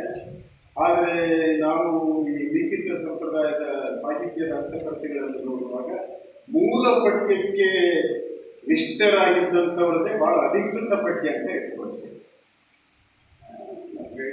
ಚರ್ಚೆ ಬಂದಾಗ ಅಲ್ಲ, ವಿಭಿನ್ನ ಪಾಠಗಳು ಕೂಡ ಬಯಲಾಟದ ಬೆಳವಣಿಗೆಯಲ್ಲಿ ಬಹಳ ಮುಖ್ಯ ಪಾತ್ರವನ್ನು ವಹಿಸ್ತವೆ. ಆ ಕಾರಣಕ್ಕಾಗಿ ಅಲ್ಲಿ ವಿಚಿತ್ರ ಅಂದರೆ ನಿಮಗೆ ಜೂಜಾಟದ ಪ್ರಸಂಗ 2 ಭಾಷೆಗಳಲ್ಲಿ ನಡೆಸಿದೆ. ಜೂಜಾಟದ ಪ್ರಸಂಗ ಕನ್ನಡ ಬೇಕಾದವರು ಕನ್ನಡದಲ್ಲಿ ಅರ್ಥ ಆಗಿಕೊಳ್ಳಿ, ತೆಲುಗು ಬೇಕಾದವರು ತೆಲುಗುದಲ್ಲಿ ಅರ್ಥ ಆಗಿಕೊಳ್ಳಿ. ಆಮೇಲೆ ಉಳಿದಂತೆ ಇಡೀಯಾಗಿ ಹಸ್ತಪ್ರತಿ ಕನ್ನಡ ಭಾಷೆಯಲ್ಲಿದೆ, ಅದು ಮಾತ್ರ. ಸೊ ಹೀಗಾಗಿ ಬಯಲಾಟದ ಈ ಹಸ್ತಪ್ರತಿಗಳೇನಿದ್ದಾವಲ್ಲ ವಿಸ್ತರಣೆಗೊಳ್ತಾ ಹೋಗುವುದು ಕೂಡ ನಾವು ನೋಡ್ತೀವಿ. ಅಲ್ಲಿ ಗರುಡಚೇಡು ಹನುಮಂತಪ್ಪನ ಮುದ್ರಿಕೆ ಕೂಡ ಬರ್ತದೆ. ಬಹಳಷ್ಟು ಬಯಲಾಟಗಳು ಅಂಕಿತದ ಮೇಲಿಂದ ರಚಿಸಲ್ಪಟ್ಟಿವೆ. ನೀವು ಕೀರ್ತನೆಗಳಲ್ಲಿ, ವಚನ ಸಾಹಿತ್ಯದಲ್ಲಿ ಅದೇ ಪದ್ಧತಿಯನ್ನು ಅನುಸರಿಸಲಾಗಿದೆ. ನಾನು ಕವಿ ಯಾರಂತ ಗೊತ್ತಿಲ್ಲದೋ ಏನು ಮಾಡೋದು ಅಂತ ನಮಗೆ ಸ್ವಲ್ಪ ವಚನ ಸಾಹಿತ್ಯದನ್ನೆಲ್ಲ ಚೆನ್ನಾಗಿ ಅಭ್ಯಾಸ ಮಾಡ್ಕೊಂಡವಲ್ಲ. ಹಾಗೆ ಅದು ಸಂಸ್ಕೃತದಲ್ಲೂ ಕೂಡ ಇರಲಾರ್ದಂಥ ಕನ್ನಡದಲ್ಲಿ ಮಾತ್ರ ಕಾಣಸಿಗ್ತಕ್ಕಂಥ ಅಂಕಿತ ಪದ್ಧತಿ. ನಮ್ಮ ಕೃತಿಗಳನ್ನು ತಮಗೆ ಆರಾಧ್ಯರಾದಂಥ ದೈವಕ್ಕೆ ಒಂಚೂರು ಅರ್ಪಿಸಿಕೊಂಡು ದೇವರ ಹೆಸರಿನಲ್ಲಿ ಬರೀತಕ್ಕಂಥ ಒಂದು ಪದ್ಧತಿಯನ್ನು ನಮ್ಮಲ್ಲಿ ದೇಸಿ ಸಂಪ್ರದಾಯದ ಕವಿಗಳಿಂದ ಅದನ್ನು ಅನುಸರಿಸಿಕೊಂಡಿರ್ತಕ್ಕಂಥ ಒಂದು ಅಂಶ ಕೂಡ ಇರ್ತದೆ. ಬಹಳಷ್ಟು ಬಯಲಾಟಗಳು, ಕೆಲವು ಬಯಲಾಟಗಳನ್ನು ನಾವು ಕವಿಯನ್ನು ಗುರುತಿಸ್ಬೋದು, ಆದರೆ ಕೆಲವು ಬಯಲಾಟಗಳು ನಮಗೆ ಮುದ್ರಿಕೆ ಮೇಲಿಂದಲೇ ಆ ಕವಿಯನ್ನು ಹುಡುಕಬೇಕಾದಂಥ ಒಂದು ಸಂದರ್ಭ ಬದಲಾಗಿದೆ. ನೋಡಿ, ಈಗ ರಾಮಸಾಗರ ಅನ್ನುವಂಥದ್ದು ರಾಮಾವತಿಪುರ ಬಂಡೆ ಬೀರೇಶ ಐಕ್ಯಲ್ಲ, ರಾಮಾವತಿಪುರ ಬೆಳಗಾವಿ ಅನ್ನುವಂಥದ್ದು ಸಿದ್ಧವಾಸ. ನನಗೆ ಭಾರಿ ಕುತೂಹಲ ಅಂತ ಅನಿಸ್ತದೆ. ಸೊ ಹೀಗಾಗಿ ಮುದ್ರಿಕೆ ಮೇಲಿಂದ ಕೂಡ ಬಯಲಾಟಗಳು ರಚನೆಯಾಗಿರುತ್ತದೆ. ನಾವು ಕೆಲವು ಕವಿಗಳನ್ನು ಐಡೆಂಟಿಫೈ ಮಾಡಲಿಕ್ಕೆ ಸಾಧ್ಯ ಆಯಿತು, ಈ ಕೆಲವು ಕವಿಗಳನ್ನು ಐಡೆಂಟಿಫೈ ಮಾಡಲಿಕ್ಕೆ ಸಾಧ್ಯ ಆಗಿಲ್ಲ. 50ರಿಂದ 60 ಸ್ವತಂತ್ರ ಬಯಲಾಟ ಕೃತಿಗಳು ಬಳ್ಳಾರಿ ಜಿಲ್ಲೆಯ ವ್ಯಾಪ್ತಿಯಲ್ಲಿ ನಿಮಗೆ ಕಾಣಿಸುತ್ತವೆ. ಅಷ್ಟೇ ಪ್ರಮಾಣದ ಹಸ್ತಪ್ರತಿಗಳನ್ನು ನೀವು ರಾಯಚೂರು ಜಿಲ್ಲೆಯಲ್ಲಿ ಕೂಡ ಕಾಣಬಹುದು. ರಾಯಚೂರು ಜಿಲ್ಲೆ ಕೂಡ ಬಹಳ ಬಯಲಾಟಗಳ ದೃಷ್ಟಿಯಿಂದ ಬಹಳ ರಿಚ್ ಆಗಿರ್ತಕ್ಕಂಥ ಒಂದು ಪ್ರದೇಶ. ಸೊ ನನ್ನ ಮಾತುಗಳ ಕೊನೆಯ ಹಂತಕ್ಕೆ ಅಂದರೆ ಈ ಬಯಲಾಟ ಹಸ್ತಪ್ರತಿಗಳ ಸಂಗ್ರಹ ಮಾಡುವಂಥದ್ದಲ್ಲೇ ನಾವು ಒಂದು ಯೋಜನೆಯಾಗಿದೆ. ನಾನು ಅಕಾಡೆಮಿಯ ಅಧ್ಯಕ್ಷನಾಗಿ ಅಧಿಕಾರ ತಗೊಳ್ತಿದ್ದಂತೆ ಮೊದಲನೇ ಯೋಜನೆ ಯಾವುದಪ್ಪ ಅಂದರೆ ಬಯಲಾಟ ಕಲಾವಿದರ ಮಾಹಿತಿ ಸಂಗ್ರಹ, ಅದರ ಜೊತೆಗೆ ಬಯಲಾಟ ಹಸ್ತಪ್ರತಿಗಳ ಸಂಗ್ರಹ ಮತ್ತು ಪ್ರಕಟಣೆ ಯೋಜನೆಯನ್ನು ನಾವು ಹಾಕ್ಕೊಂಡಿದ್ದೀವಿ. ನೀವು ಅಪರೂಪಕ್ಕೆ ಯಾವುದಾದ್ರೂ ಹಳ್ಳಿಗೆ ಹೋದಾಗ ಅಪರೂಪದ ಪ್ರತಿ ಆರಂಭದಿಂದ ಕೊನೆಯ ತನಕ ಇರುವಂಥ ಅಪರೂಪದ ಪ್ರತಿ ಸಿಕ್ತು ಅಂತೇಳಿದರೆ ನೀವು ಅದನ್ನು ಸಂಗ್ರಹ ಮಾಡಿಕೊಂಡು ನಿಮ್ಮ ಶಿಕ್ಷಕರ ಮುಖಾಂತರ ನೀವಾಗಿ ನೇರವಾಗಿ ಅಕಾಡೆಮಿಗೆ ಸಂಪರ್ಕ ಮಾಡಿದರೆ ನಮ್ಮಲ್ಲಿ ಅದನ್ನು ಪ್ರಕಟಿಸ್ತಕ್ಕಂಥ ಒಂದು ಯೋಜನೆ ಇದೆ. 87 ಸುಮಾರಿಗೆ ವಿದ್ವಾಂಸ ವಿಶ್ವವಿದ್ಯಾಲಯದಲ್ಲಿ ಬಯಲಾಟಗಳ ಸಂಗ್ರಹ ಯೋಜನೆ UGC ಪ್ರಾಜೆಕ್ಟ್ನಿಂದ ಹಾಕ್ಕೊಂಡಿದೆ. ಸಂಗ್ರಹ ಕಾರ್ಯವೇನು ಮುಗಿತು. ಸಂಗ್ರಹ ಆದಮೇಲೆ ಹಸ್ತಪ್ರತಿಗಳು ಏನಾಗಿದ್ದವು ಒಂದು ಕೂಡ ಪಬ್ಲಿಷ್ ಆಗಿಲ್ಲ. ಲಟ್ಟಿಯವರಿಂದ ಯಗಾತಿ ಕಥೆಯನ್ನು ಪಬ್ಲಿಷ್ ಆಗಿದ್ದರೆ ಆಮೇಲೆ ಪಬ್ಲಿಷ್ ಆಗ. ಸೊ ಹಾಗೆ ನೀವು ಕ್ಷೇತ್ರಗಳಿಗೆ ಹೋದಾಗ ಬೇರೆ ಬೇರೆ ಎಲ್ಲ ಮಾಹಿತಿ ಸಿಗ್ತದೆ ನಿಮಗೆ. ಸೊ ಅದೆಲ್ಲವನ್ನು ನೀವು ಸಂಗ್ರಹ ಮಾಡಿಕೊಂಡು ಒಂದು ಸಣ್ಣ ನೋಟ್ಬುಕ್ನಲ್ಲಿ ಬರೆದಿಟ್ಕೊಂಡಿದ್ರೆ ನಿಮಗೆ ಜೀವನ ಪರ್ಯಂತ ಅದು ಉಪಯುಕ್ತ ಮಾಹಿತಿಯಾಗಿ ನಿಮಗೆ ಲಭ್ಯ ಆಗ್ತದೆ. ನಮ್ಮ ಜ್ಞಾನ ವಿಕಾಸ ಆಗೋದೇ ಆ ಮೂಲಕಲ್ಲ. ಸೊ ಹೀಗಾಗಿ ವಿದ್ಯಾರ್ಥಿಗಳು ನೀವೆಲ್ಲ ಯಾವುದೇ ನೀವು ಹಸ್ತಪ್ರತಿ ಸಂಗ್ರಹಕ್ಕೆ ಹೋಗ್ರಿ, ಆದರೆ ಹಸ್ತಪ್ರತಿ ಸಂಗ್ರಹಕ್ಕೆ ಹೋದಾಗ ಬಯಲಾಟದ ಸಿಗ್ತದೆ. ಹೆಣ್ಣುಮಗಳು ಬೆಳತನಕ ಹಾಡ್ತಾಳೆ ಯಾವುದೋ ಒಂದು ಹಾಡನ್ನು ಅಂತ ಹೆಣ್ಮಗಳು ಮಾಹಿತಿ ಸಿಗ್ತದೆ. ಆಯಮ್ಮಂದು ಅಡ್ರೆಸ್ ಎಲ್ಲ ತೊಗೊಂಡ್ಬಿಡ್ರಿ, ಕಾಂಟ್ಯಾಕ್ಟ್ ನಂಬರ್ ಎಲ್ಲ ತೊಗೊಂಡ್ಬರ್ರಿ. ಆಮೇಲೆ ನಿಮಗೆ ಟೈಮ್ ಸಿಕ್ಕಾಗ ಹೋಗಿ ಆಯಮ್ಮ ಆಡ್ತಕ್ಕಂಥ ಮೌಖಿಕವಾದಂಥ ಹಾಡುಗಳನ್ನು ನೀವು ಸಂಗ್ರಹ ಮಾಡಿಕೊಳ್ಳಿ ಹಸ್ತಪ್ರತಿ ರೂಪದಲ್ಲಿ. ಸೊ ಮಾಹಿತಿ ಸಂಗ್ರಹ ಕಾರ್ಯ ಅಂತ ಬರೀ ನಮಗೆ ಲಿಖಿತ ಸಂಪ್ರದಾಯದ ಕಡೆಗೆ ನಮ್ಮ ದೃಷ್ಟಿಯನ್ನು ಇಟ್ಕೊಂಡು ಹೋಗೋದ್ರಿಂದ ಮೌಖಿಕವಾದಂತಹ ಒಂದು ಕಾವ್ಯಗಳ ಸಂಗ್ರಹ, ಮೌಖಿಕ ಪರಂಪರೆಯ ಹಾಡುಗಳ ಸಂಗ್ರಹ ಎಲ್ಲವನ್ನೂ ಕೂಡ ಮಾಹಿತಿಯಲ್ಲಾದರೂ ನೀವು ಸಂಗ್ರಹಿಸ್ತಕ್ಕಂಥ ನಿಟ್ಟಿನಲ್ಲಿ ನೀವು ನಿಮ್ಮನ್ನು ತೊಡಗಿಸಿಕೊಡ್ರಿ ಅಂತ ಹೇಳ್ತಾ, ಇಂಥದ್ದೊಂದು ಅಪರೂಪದ ಮತ್ತು ನನಗೆ ಬಹಳ ಆಸಕ್ತಿ ಹುಟ್ಟಿಸಿದಂಥ ಇಂಥದ್ದೊಂದು ಕಾರ್ಯಕ್ರಮದಲ್ಲಿ ಬಹಳ ದಿನಗಳಾದರೂ MA ಪಾಠ ಮಾಡೋದು ನಿಲ್ಲಿಸಿದ ಮೇಲೆ ಈ ರೀತಿ ವಿದ್ಯಾರ್ಥಿನಿಯರನ್ನು ಉದ್ದೇಶಿಸಿ ಮಾತಾಡ್ತಕ್ಕಂಥ ಸಂದರ್ಭಗಳು ಬಂದಿರಲಿಲ್ಲ. ಹೀಗಾಗಿ ಇಂಥದ್ದೊಂದು ಒಳ್ಳೆಯ ಅವಕಾಶವನ್ನು ಒದಗಿಸಿಕೊಟ್ಟಂಥ ಹಸ್ತಪ್ರತಿ ಶಾಸ್ತ್ರ ವಿಭಾಗದ ಎಲ್ಲ ಪ್ರಾಧ್ಯಾಪಕರಿಗೂ ಇದೆಲ್ಲರಿಗೂ ಒದಗಿಸಿ ನಾನು ಮಾತುಗಳನ್ನು ಮುಗಿಸ್ತೀನಿ. ನಮಸ್ಕಾರ. ಉದ್ಘಾಟನಾ ನುಡಿಗಳನ್ನಾಡಿದ ಡಾಕ್ಟರ್ KR ದುರ್ಗದಾಸ್ ಸರ್ ಅವರಿಗೆ ಹೃತ್ಪೂರ್ವಕವಾದ ಧನ್ಯವಾದಗಳು.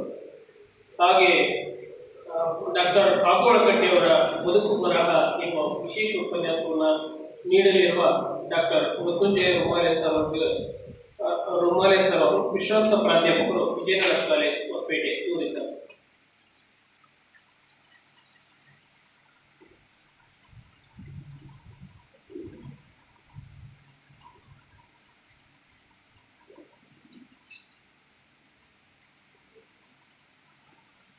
ಸಮಾರಂಭದ ಅಧ್ಯಕ್ಷರು ಆತ್ಮೀಯರು ಆಗಿರುವ ಡಾಕ್ಟರ್ ಟಿ.ವಿ. ನರಸಿಂಹಮೂರ್ತಿ ಅವರೇ, ಈ ಸಮಾರಂಭವನ್ನು ಅತ್ಯಂತ ಅರ್ಥಪೂರ್ಣವಾಗಿ ಉದ್ಘಾಟಿಸಿದ ಹಿರಿಯರು ಮತ್ತು ನನಗೆ ಒಂದು ರೀತಿಯಾಗಿ ಗುರು ಸಮಾನವಾದ ಡಾಕ್ಟರ್ ಕೆ.ಎನ್. ದುರ್ಗದಾಸ್ ಆತ್ಮೀಯರಾದ ಮತ್ತು ಶಿಬಿರದ ನಿರ್ದೇಶಕರಾಗಿರುವ ಡಾಕ್ಟರ್ ಎಂ.ಪಿ. ಅಲಿಕೆರೆ ಆತ್ಮೀಯರೇ, ಸ್ನೇಹಿತರೆ ಮತ್ತು ನನ್ನ ಪ್ರೀತಿಯ ವಿದ್ಯಾರ್ಥಿಗಳು, ನಾನಿನ್ನು ಅಪ್ರತಿಕಾಲ ಸಹನಾ ಪರಿಧಿಯಿಂದ ಹೊರಗೆ ಬಂದಿಲ್ಲ. ಅದನ್ನು ಹೊರಗೆ ತರೋದಕ್ಕೆ ಕಾರಣವಾದಂಥ ಈ ವಿಶ್ವವಿದ್ಯಾಲಯದ ಕುಲಪತಿಗಳಿಗೆ ಮತ್ತು ವಿಶೇಷವಾಗಿ ಶಿಬಿರದ ನಿರ್ದೇಶಕರಾದ ಎಂ.ಪಿ. ಅಲಿಕೆರೆಯವರಿಗೆ ನಾನು ಧನ್ಯವಾದಗಳನ್ನು. ಹೀಗಾಗಿ ನಾನು ಅನಿವಾರ್ಯವಾಗಿ ಇಲ್ಲಿ ಹೊರಗೆ ಬಂದು ಮಾತಾಡ್ತೀನಿ. ನಾನು ಇವತ್ತು ಎಷ್ಟೊತ್ತು ಮಾತಾಡ್ತೀನಿ ನನಗೆ ಗೊತ್ತಿಲ್ಲ. ಆದರೆ ನಮ್ಮ ಗುರುಗಳಂದರೆ ನಾನು ಗುರು ಅಂತ ಭಾವಿಸಿರುವಂಥ ಪರಮ ಗುರುಗಳಾದ ಡಾಕ್ಟರ್ ಎಂ. ಚಿದಾನಂದಮೂರ್ತಿಯವರ ಪ್ರಬಂಧನ ಮಂಡನ ವಿಧಾನವನ್ನು ಅನುಸರಿಸಿ ಮಾತಾಡ್ತಾರೆ. ಅವರು ಸಾಮಾನ್ಯವಾಗಿ ಪ್ರಬಂಧ ಮಂಡನೆ ಮಾಡುವಾಗ ಒಂದು ನಿಯಮವನ್ನು ಅನುಸರಿಸ್ತಾರೆ. ಅವ್ರು ಏನು ಮಾತಾಡ್ತಾರಲ್ಲ ಅವರ ಜಿಸ್ಟನ್ನು ಆರಂಭದಲ್ಲಿ ಹೇಳ್ಬಿಡ್ತಾರೆ. ಆಮೇಲೆ ಅದನ್ನು ಸ್ವಲ್ಪ ಸಾಧುವನ್ನು ಎಕ್ಸ್ಪ್ಲೇನ್ ಮಾಡ್ತಾರೆ. ಅದಕ್ಕೆ ವಿದ್ಯಾರ್ಥಿಗಳಿಂದ ನಾನು ಅದನ್ನು ಫಾಲೋ ಮಾಡ್ತೀನಿ. ಇದೆಲ್ಲ ಗೊತ್ತಿಲ್ಲ ವಿದ್ಯಾರ್ಥಿಗಳಿಗೆ. ವರ್ಗ ಒಳಗಟ್ಟಿಯವರು ಬಳ್ಳಾರಿ ಜಿಲ್ಲೆಗೆ ಒಟ್ಟು 3 ಸಲ ಬಂದಿದ್ದಾರೆ. 2 ಸಾರಿ ಚಿಕ್ಕವಾಡಿಗೆ ಬಂದಿದ್ದಾರೆ. ಒಂದು ಸಾರಿ 1926ರಲ್ಲಿ ಬಳ್ಳಾರಿಯಲ್ಲಿ ಅಖಿಲ ಭಾರತ ಸಾಹಿತ್ಯ ಸಮ್ಮೇಳನದಾಗ ಅದರ ಅಧ್ಯಕ್ಷರಾಗಿ ಆಗಮಿಸಿದರು. ನೀವು ಯಾವಾಗಾದ್ರೂ ಬಳ್ಳಾರಿಗೆ ಹೋದರೆ ಈ ಹಳೆಯ ಬಸ್ ಸ್ಟ್ಯಾಂಡಿನ ಎದುರಿಗೆ ಮಯೂರ ಹೋಟೆಲ್ಲು, ಕೋಲಾಚರಂ ಕಾಂಪೌಂಡ್ ಅಲ್ಲಿ ಕರೀದಾರಲ್ಲ, ಅದು ಕೋಲಾಚರಂ ವೆಂಕಟರಾಮರ ಪುರಭವನದ ಮುಂದೆ ಇದ್ದಂಥ ಆವರಣ. ಆ ಜಾಗದಲ್ಲಿ ನಡೆದಿದ್ದರು. ಸ್ವಲ್ಪ ನೋಡಬೇಕು ಆಮೇಲೆ ಯಾವಾಗಾದ್ರೂ ನೋಡಬೇಕು. ಎರಡನೇದಾಗಿ 23ರಲ್ಲಿ 2 ಸರಿ ನಮ್ಮ ಹೊಸಪೇಟೆಗೆ, ಅಂದರೆ ಚಿಕ್ಕವಾಡಿಗೆ, ಹೊಸಪೇಟೆ ಇಷ್ಟು ದೊಡ್ಡ ಪ್ರಮಾಣದ ನಗರ ಆಗಿರಲಿಲ್ಲ. ಚಿಕ್ಕವಾಡಿಗೆ ಬಹಳ ವ್ಯಾಪಾರ ಕೇಂದ್ರ ಆಯಿತು. ಹಾಗೆ ಅವರು ಹಸ್ತಪ್ರತಿ ಸಂಗ್ರಹದ ನಿಮಿತ್ತವಾಗಿ ಚಿಕ್ಕವಾಡಿಗೆ ಬಂದಿದ್ದರು. 2 ದಿವಸ ಚಿಕ್ಕವಾಡಿಗೆ ಒಳಗೆ ಬೆಲ್ಲ ಚನ್ನಪ್ಪನವರ ಮನೆಯಲ್ಲಿ ಹೋಗಲು. ಅವಾಗ 1 ದಿವಸದ ಮಟ್ಟಿಗೆ ಬೆಲ್ಲ ಚನ್ನಪ್ಪನವರು, ಪಾಲ್ತೂರು ನಾಗಲಿಂಗಯ್ಯನವರು, ಗಣಪತಯ್ಯನವರು ಮತ್ತು ಇನ್ನೊಬ್ಬ ಹಿರಿಯರು ನನಗೆ ಮಕ್ಕಳಿಗೆ ಅಷ್ಟೇ, ಅವರೆಲ್ಲರೂ ಸೇರಿ ಹಂಪಿಗೆ ಪ್ರವಾಸ ಮಾಡಿದರು. ಹಂಪಿಗೆ ಪ್ರವಾಸ ಮಾಡ್ತಾ ದಾರಿ ಉದ್ದಕ್ಕೂ ಈ ಭಾಗದ ಹೆಸರುಗಳ ಉಲ್ಲೇಖ ಮಾಡೋದು, ಅದರ ವಿಶ್ಲೇಷಣೆ ಮಾಡೋದು ಇವೆಲ್ಲ ನಡೆದಿತ್ತು. ಇದನ್ನು ಸ್ವತಃ ನನಗೆ ಮತ್ತು ಬಸವರಾಜ ವಂಶೆಟ್ಟಿಯವರ ಸಮ್ಮುಖದೊಳಗೆ ಬೆಲ್ಲ ಚನ್ನಪ್ಪನವರಿಗೆ ಮತ್ತು ಬೆಲ್ಲ ಚನ್ನಪ್ಪನವರಿಗೆ ಅವರು ಪತ್ರ ಬರೆದಿತ್ತು. ಭಾಳಷ್ಟು ಪತ್ರ ಬರೆದಿತ್ತು. ಅದರಲ್ಲಿ ಕೆಲವು ಪತ್ರಗಳು ನನ್ನ ಹತ್ರ ಇದ್ದು ನನಗೆ ಸಿಗಲಿಲ್ಲ. ಹೀಗಾಗಿ ನಾನು ಬರೋಕ್ಕಾಗಿಲ್ಲ. ಆದರೆ ವಿದ್ಯಾರ್ಥಿಗಳಿಗೆ ಗೊತ್ತಿರಲಿ ಅಂತ ಒಂದು ವಿಷಯ ಏನು ಹೇಳ್ತಿದೆ. ನನಗೆ ನನ್ನ ಹತ್ರ ಒಂದು ಶಿವಾನುಭವ ಪತ್ರಿಕೆ ಮೊದಲ ಪ್ರಿಂಟ್ ಹೇಗಿತ್ತು ನೋಡೋದು. ಇದು ಸುಮಾರು 37 ವರ್ಷಗಳಿಂದ ನನ್ನ ಹತ್ರ ಇತ್ತು. ಇದು ರೀಪ್ರಿಂಟ್ ಆಗಿದೆ. ರೀಪ್ರಿಂಟ್ ಆಯಿತು, ಸಮಗ್ರದಲ್ಲೂ ಬಂತು. ಆದರೂ ಇದನ್ನು ಯಾಕೆ ನಾನು ಹಾಗೆ ಇಟ್ಕೊಂಡಿದ್ದೀನಿ ಅಂತ, ಈ ಪ್ರತಿಯನ್ನು ಸ್ವತಃ ಹರಕಟ್ಟಿಯವರು ತಮ್ಮ ಕೈಯಿಂದ ಹುಟ್ಟಿದ್ದಾರೆ. ಆ ಕಾರಣಕ್ಕೋಸ್ಕರ ಈ ಪುಸ್ತಕ ಹಾಗೆ ಇಟ್ಕೊಂಡು ಮುದೋಳಿನ ಮೃತ್ಯುಂಜಯ ಮಹಾಸ್ವಾಮಿಗಳು ಹರಕಟ್ಟಿಯವರ ಜೊತೆಗೆ ಭಾಳ ಆತ್ಮೀಯರಾಗಿದ್ದರು.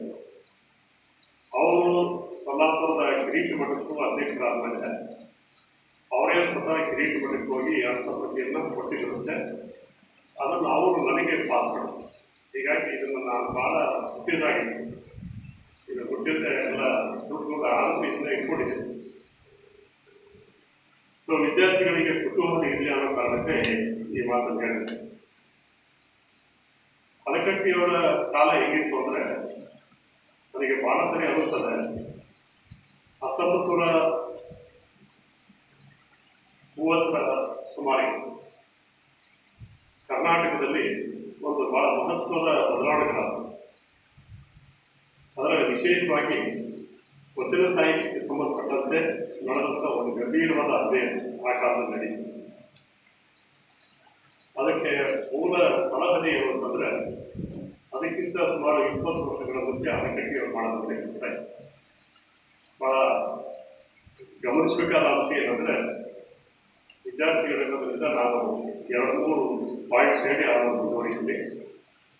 ಅಣೆಕಟ್ಟೆಯವರು ಓದಿದ್ದು ಪ್ರಾರಂಭದಲ್ಲಿ ಕಾನೂನು. ಮುಂಬೈಯಲ್ಲಿ ಅಭ್ಯಾಸ ಮಾಡ್ತಿರುವಾಗ ಅವರೆಲ್ಲರೂ ಸ್ನೇಹಿತರೆಲ್ಲ ಕುತ್ಕೊಂಡು ವೃತ ಕಾಲಮಾನ ಮಾಡ್ತಿರುವಾಗ ಇವರು ಗಂಭೀರವಾಗಿ ದೇಶದ ಬಗ್ಗೆ ಮತ್ತು ನಾಡಿನ ಬಗ್ಗೆ, ವಿಶೇಷವಾಗಿ ಈ ನಾಡಿನ ಸಾಂಸ್ಕೃತಿಕ ಪರಂಪರೆಯ ಬಗ್ಗೆ ಮತ್ತೆ ಬೇರೆ ಮೇಲೆ ಆಲೋಚನೆ ಮಾಡ್ತಾ ಇದ್ದಾರೆ.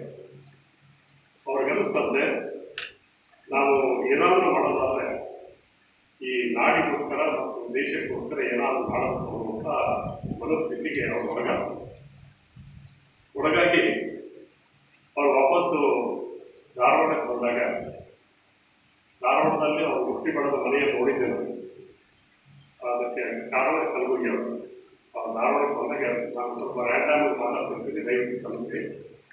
ನಾನು ಧಾರವಾಡಕ್ಕೆ ಬಂದಾಗ ಕಲಬುರ್ಗಿ ಅವರು ಹೇಳಿದ್ರು, ಅರಗಟ್ಟಿ ಅವ್ರ ಮನೆ ಇನ್ನೂ ಹಂಗೆ ಇದೆ, ಹೋಗಿ ಅದನ್ನು ಮೊದಲು ನೋಡುವ.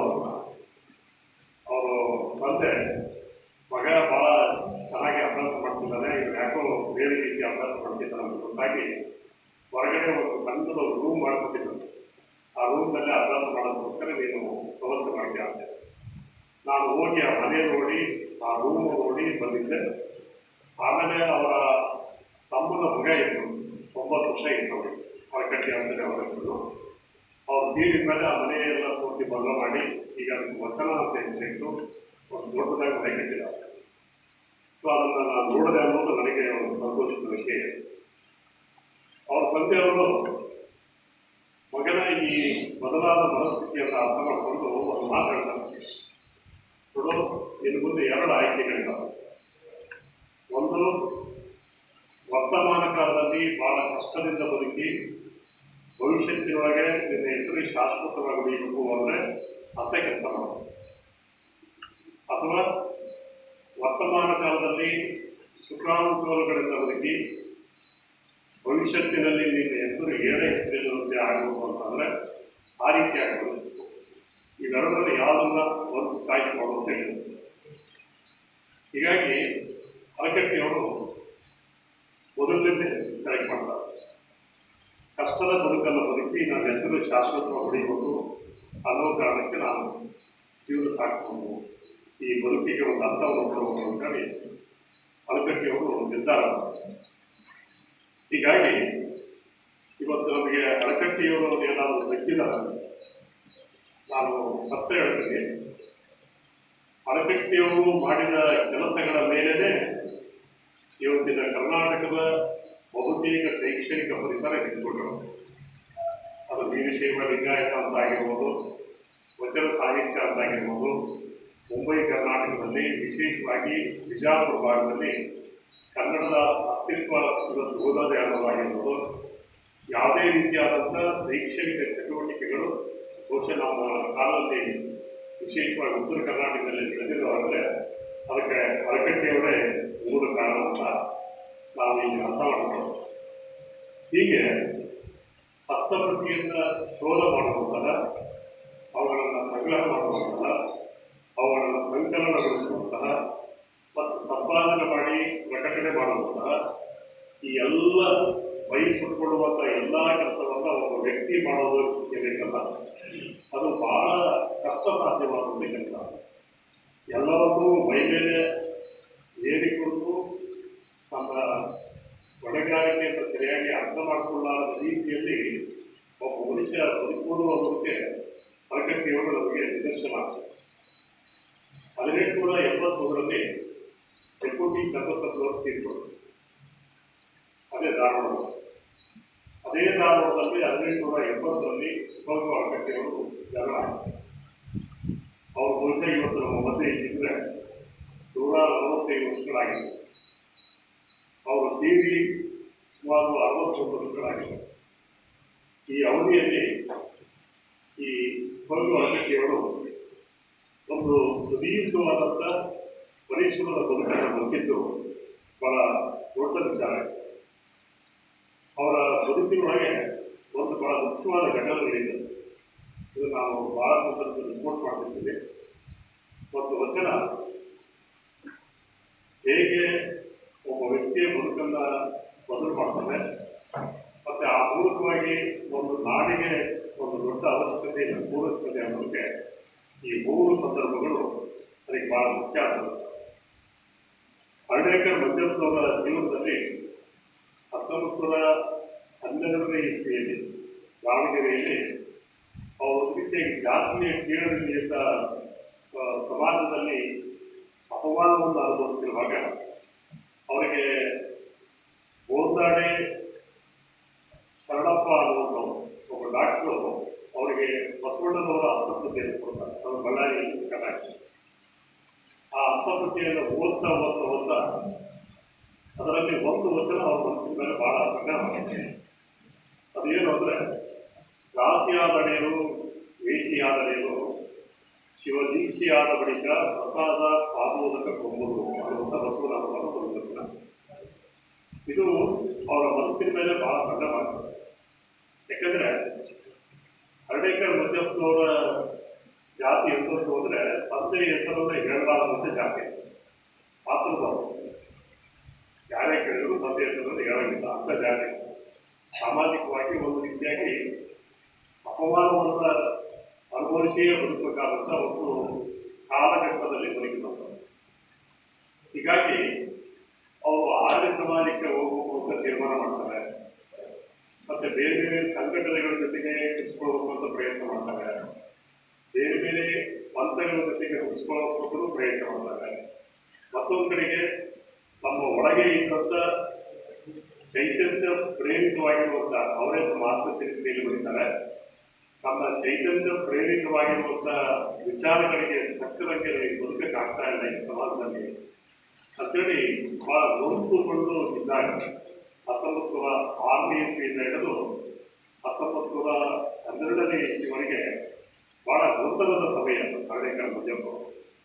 ಈ ಸಂದರ್ಭದಲ್ಲಿ ಪುಣೆಗೆ ಹೋಗಿ ಆರ್ಯ ಸಮಾಜವನ್ನು ಸೇರಬೇಕು ಅಂತಂದಾಗ ಡಾಕ್ಟರ್ ಗೋಂದಾಡೆ ಶರಣಪ್ಪನವರು ಅವರಿಗೆ ಒಂದು ಬಸವಣ್ಣವರ ವಚನ ಕೊಡ್ತಾರೆ. ನೀವು ಒಂದು ಕೆಲಸ ಮಾಡ್ರಿ, ಇದೇ 1906ನೇ ಇಸ್ವಿಯೊಳಗೆ ಅವರು ಒಂದು ವರ್ಷನೇ ಈ ದಾವಣಗೆರೆ ದೊಡ್ಡಪೇಟೆ ವಿರಕ್ತ ಮಠಕ್ಕೆ ಒಂದು ಸಾಂಗ್ ಬಂದರೆ ಅವ್ರು ಬಹಳ ಪ್ರಗತಿಪರ ಚಿಂತಕರಿದ್ದಾರೆ. ಎಲ್ಲ ಜಾತಿ ಜನಾಂಗವನ್ನ ತಮ್ಮ ಮಠದೊಳಗೆ ತಿಳ್ಕೊಳ್ತಾರೆ.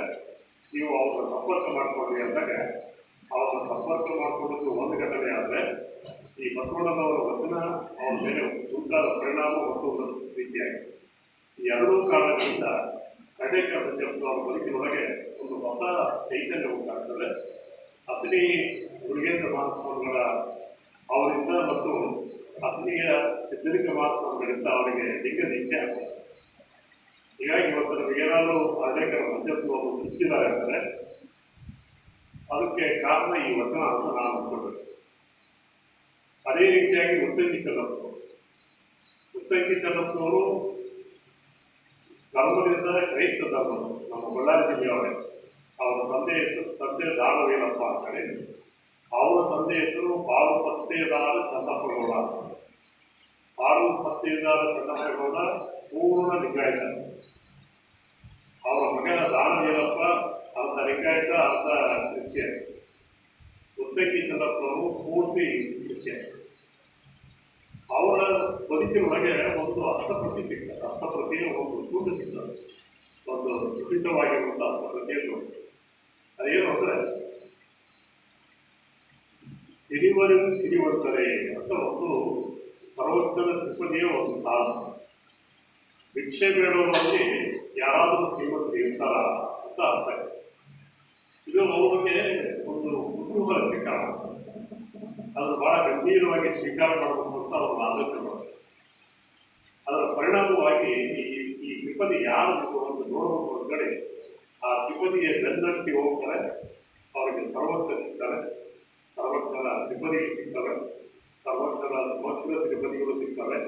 ಸರ್ವಜ್ಞರ ಸುತ್ತು ಬೇರೆ ಬೇರೆ ರೀತಿಯಾಗಿ ಬೇರೆ ಬೇರೆ ಆಯಾಮಗಳಲ್ಲಿ ಅಭ್ಯಾಸ ಮಾಡೋದಕ್ಕೆ ಅವರಿಗೆ ಅನುಕೂಲ ಆಗ್ತದೆ.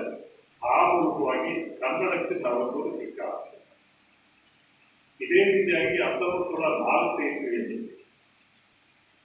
ನಮ್ಮ ಪೌರವರ್ಷಕ್ಕೆ ಅವರಿಗೆ ದಾವಣಗೆರೆಯ ಶಿವಲಿಂಗಪ್ಪ ಮಂಚಾಲಿ ಅನ್ನುವರ ಮನೆಯಲ್ಲಿ ಶಿವಾದಿತ್ಯ ಪುರಾಣ ಮತ್ತು ಶಸ್ತ್ರ ತಿಲಕ ಅನ್ನುವಂಥ ಒಂದು ಸಕಲ ವಚನಕಾರರ ವಚನಗಳ ಕಟ್ಟ, ಅದರಲ್ಲಿ ಬಸವಣ್ಣವರ ವಚನವೂ ಇರ್ತದೆ.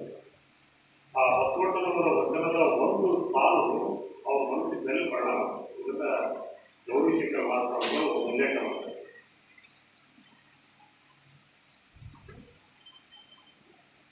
ಗೌರಿಶಂಕರ ಮಾಸ್ವಾಮಿಗಳು ಇದನ್ನು ಉಲ್ಲೇಖ ಮಾಡ್ತಾರೆ. ಆ ಹಸ್ತಪ್ರತಿ ಬಸವಣ್ಣವರ ವಚನದ ಹಸ್ತಪ್ರತಿಯ ಸಾಲೆ ಅಂದರೆ, ಮುಂದಿನ ಪುರಾತನರ ಹಾದಿಯನ್ನು ಅನುಭವದಲ್ಲಿ ಅರ್ಥೈಸಿ ಹೇಳಬೇಕಲ್ಲದೆ ಬರೀ ಮಾಡಿ ನೀಡಿ ತೋರಿಸಲಾಗದು.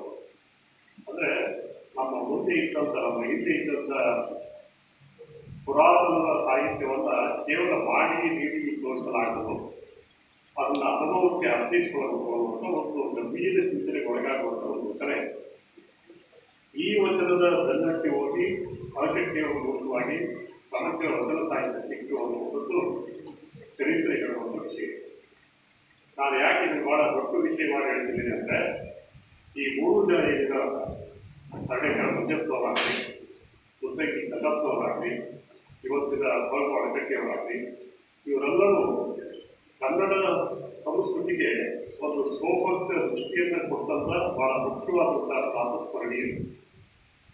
ಬಹುಶಃ ಈ ವಚನಗಳು ಅವರಿಗೆ ತಪ್ಪಲಿಲ್ಲ ಅಂದರೆ ನಮಗೆ ವಚನ ಸಾಹಿತ್ಯ ಸಿಕ್ಕಿರಲಿಲ್ಲ, ನಮಗೆ ಹರ್ಡೇಕರ್ ಮಂಜಪ್ಪನವರು ಸಿಕ್ಕಿರಲಿಲ್ಲ, ನಮಗೆ ಸರ್ವಜ್ಞ ಮತ್ತು ಮುದ್ದಗಿ ಚನ್ನಪ್ಪ ಸಿಕ್ಕಿರಲಿಲ್ಲ.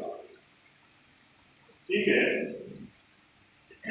ಅಳಕಟ್ಟಿಯವರ ಬದುಕು ಅಂತಂದರೆ ಒಂದು ಅರ್ಥದಲ್ಲಿ ಅವರ ವೈಯಕ್ತಿಕ ಜೀವನ ಚರಿತ್ರೆ ಒಂದು ನಾಡಿನ ಚರಿತ್ರೆಯ ಮುಖ್ಯವಾದ ಭಾಗ ಆಗುತ್ತೆ.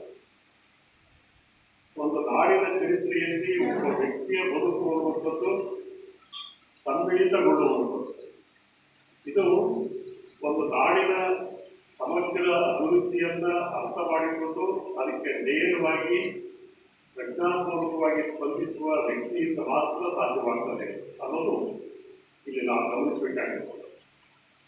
ಹೇಗೆ ಮಹಾತ್ಮ ಗಾಂಧೀಜಿಯ ವೈಯಕ್ತಿಕ ಜೀವನ ಚರಿತ್ರೆಯಲ್ಲಿ ಭಾರತ ದೇಶದ ಸ್ವಾತಂತ್ರ್ಯ ಚರಿತ್ರೆಯೂ ಅಡಕಗೊಂಡಿದೆಯೋ, ಅದೇ ರೀತಿಯಾಗಿ ಈ 3 ಮಂದಿಯ ವೈಯಕ್ತಿಕ ಜೀವನ ಚರಿತ್ರೆಯಲ್ಲಿ ಅಥವಾ ವೈಯಕ್ತಿಕ ಆತ್ಮಚರಿತ್ರೆಯಲ್ಲಿ ಈ ನಾಡಿನ ಚರಿತ್ರೆಯು ಮಿಳಿತಗೊಂಡಿದೆ ಅನ್ನುವುದನ್ನು ಬಹಳ ಮುಖ್ಯವಾಗಿ ಗಮನಿಸಬೇಕಾಗಿದೆ.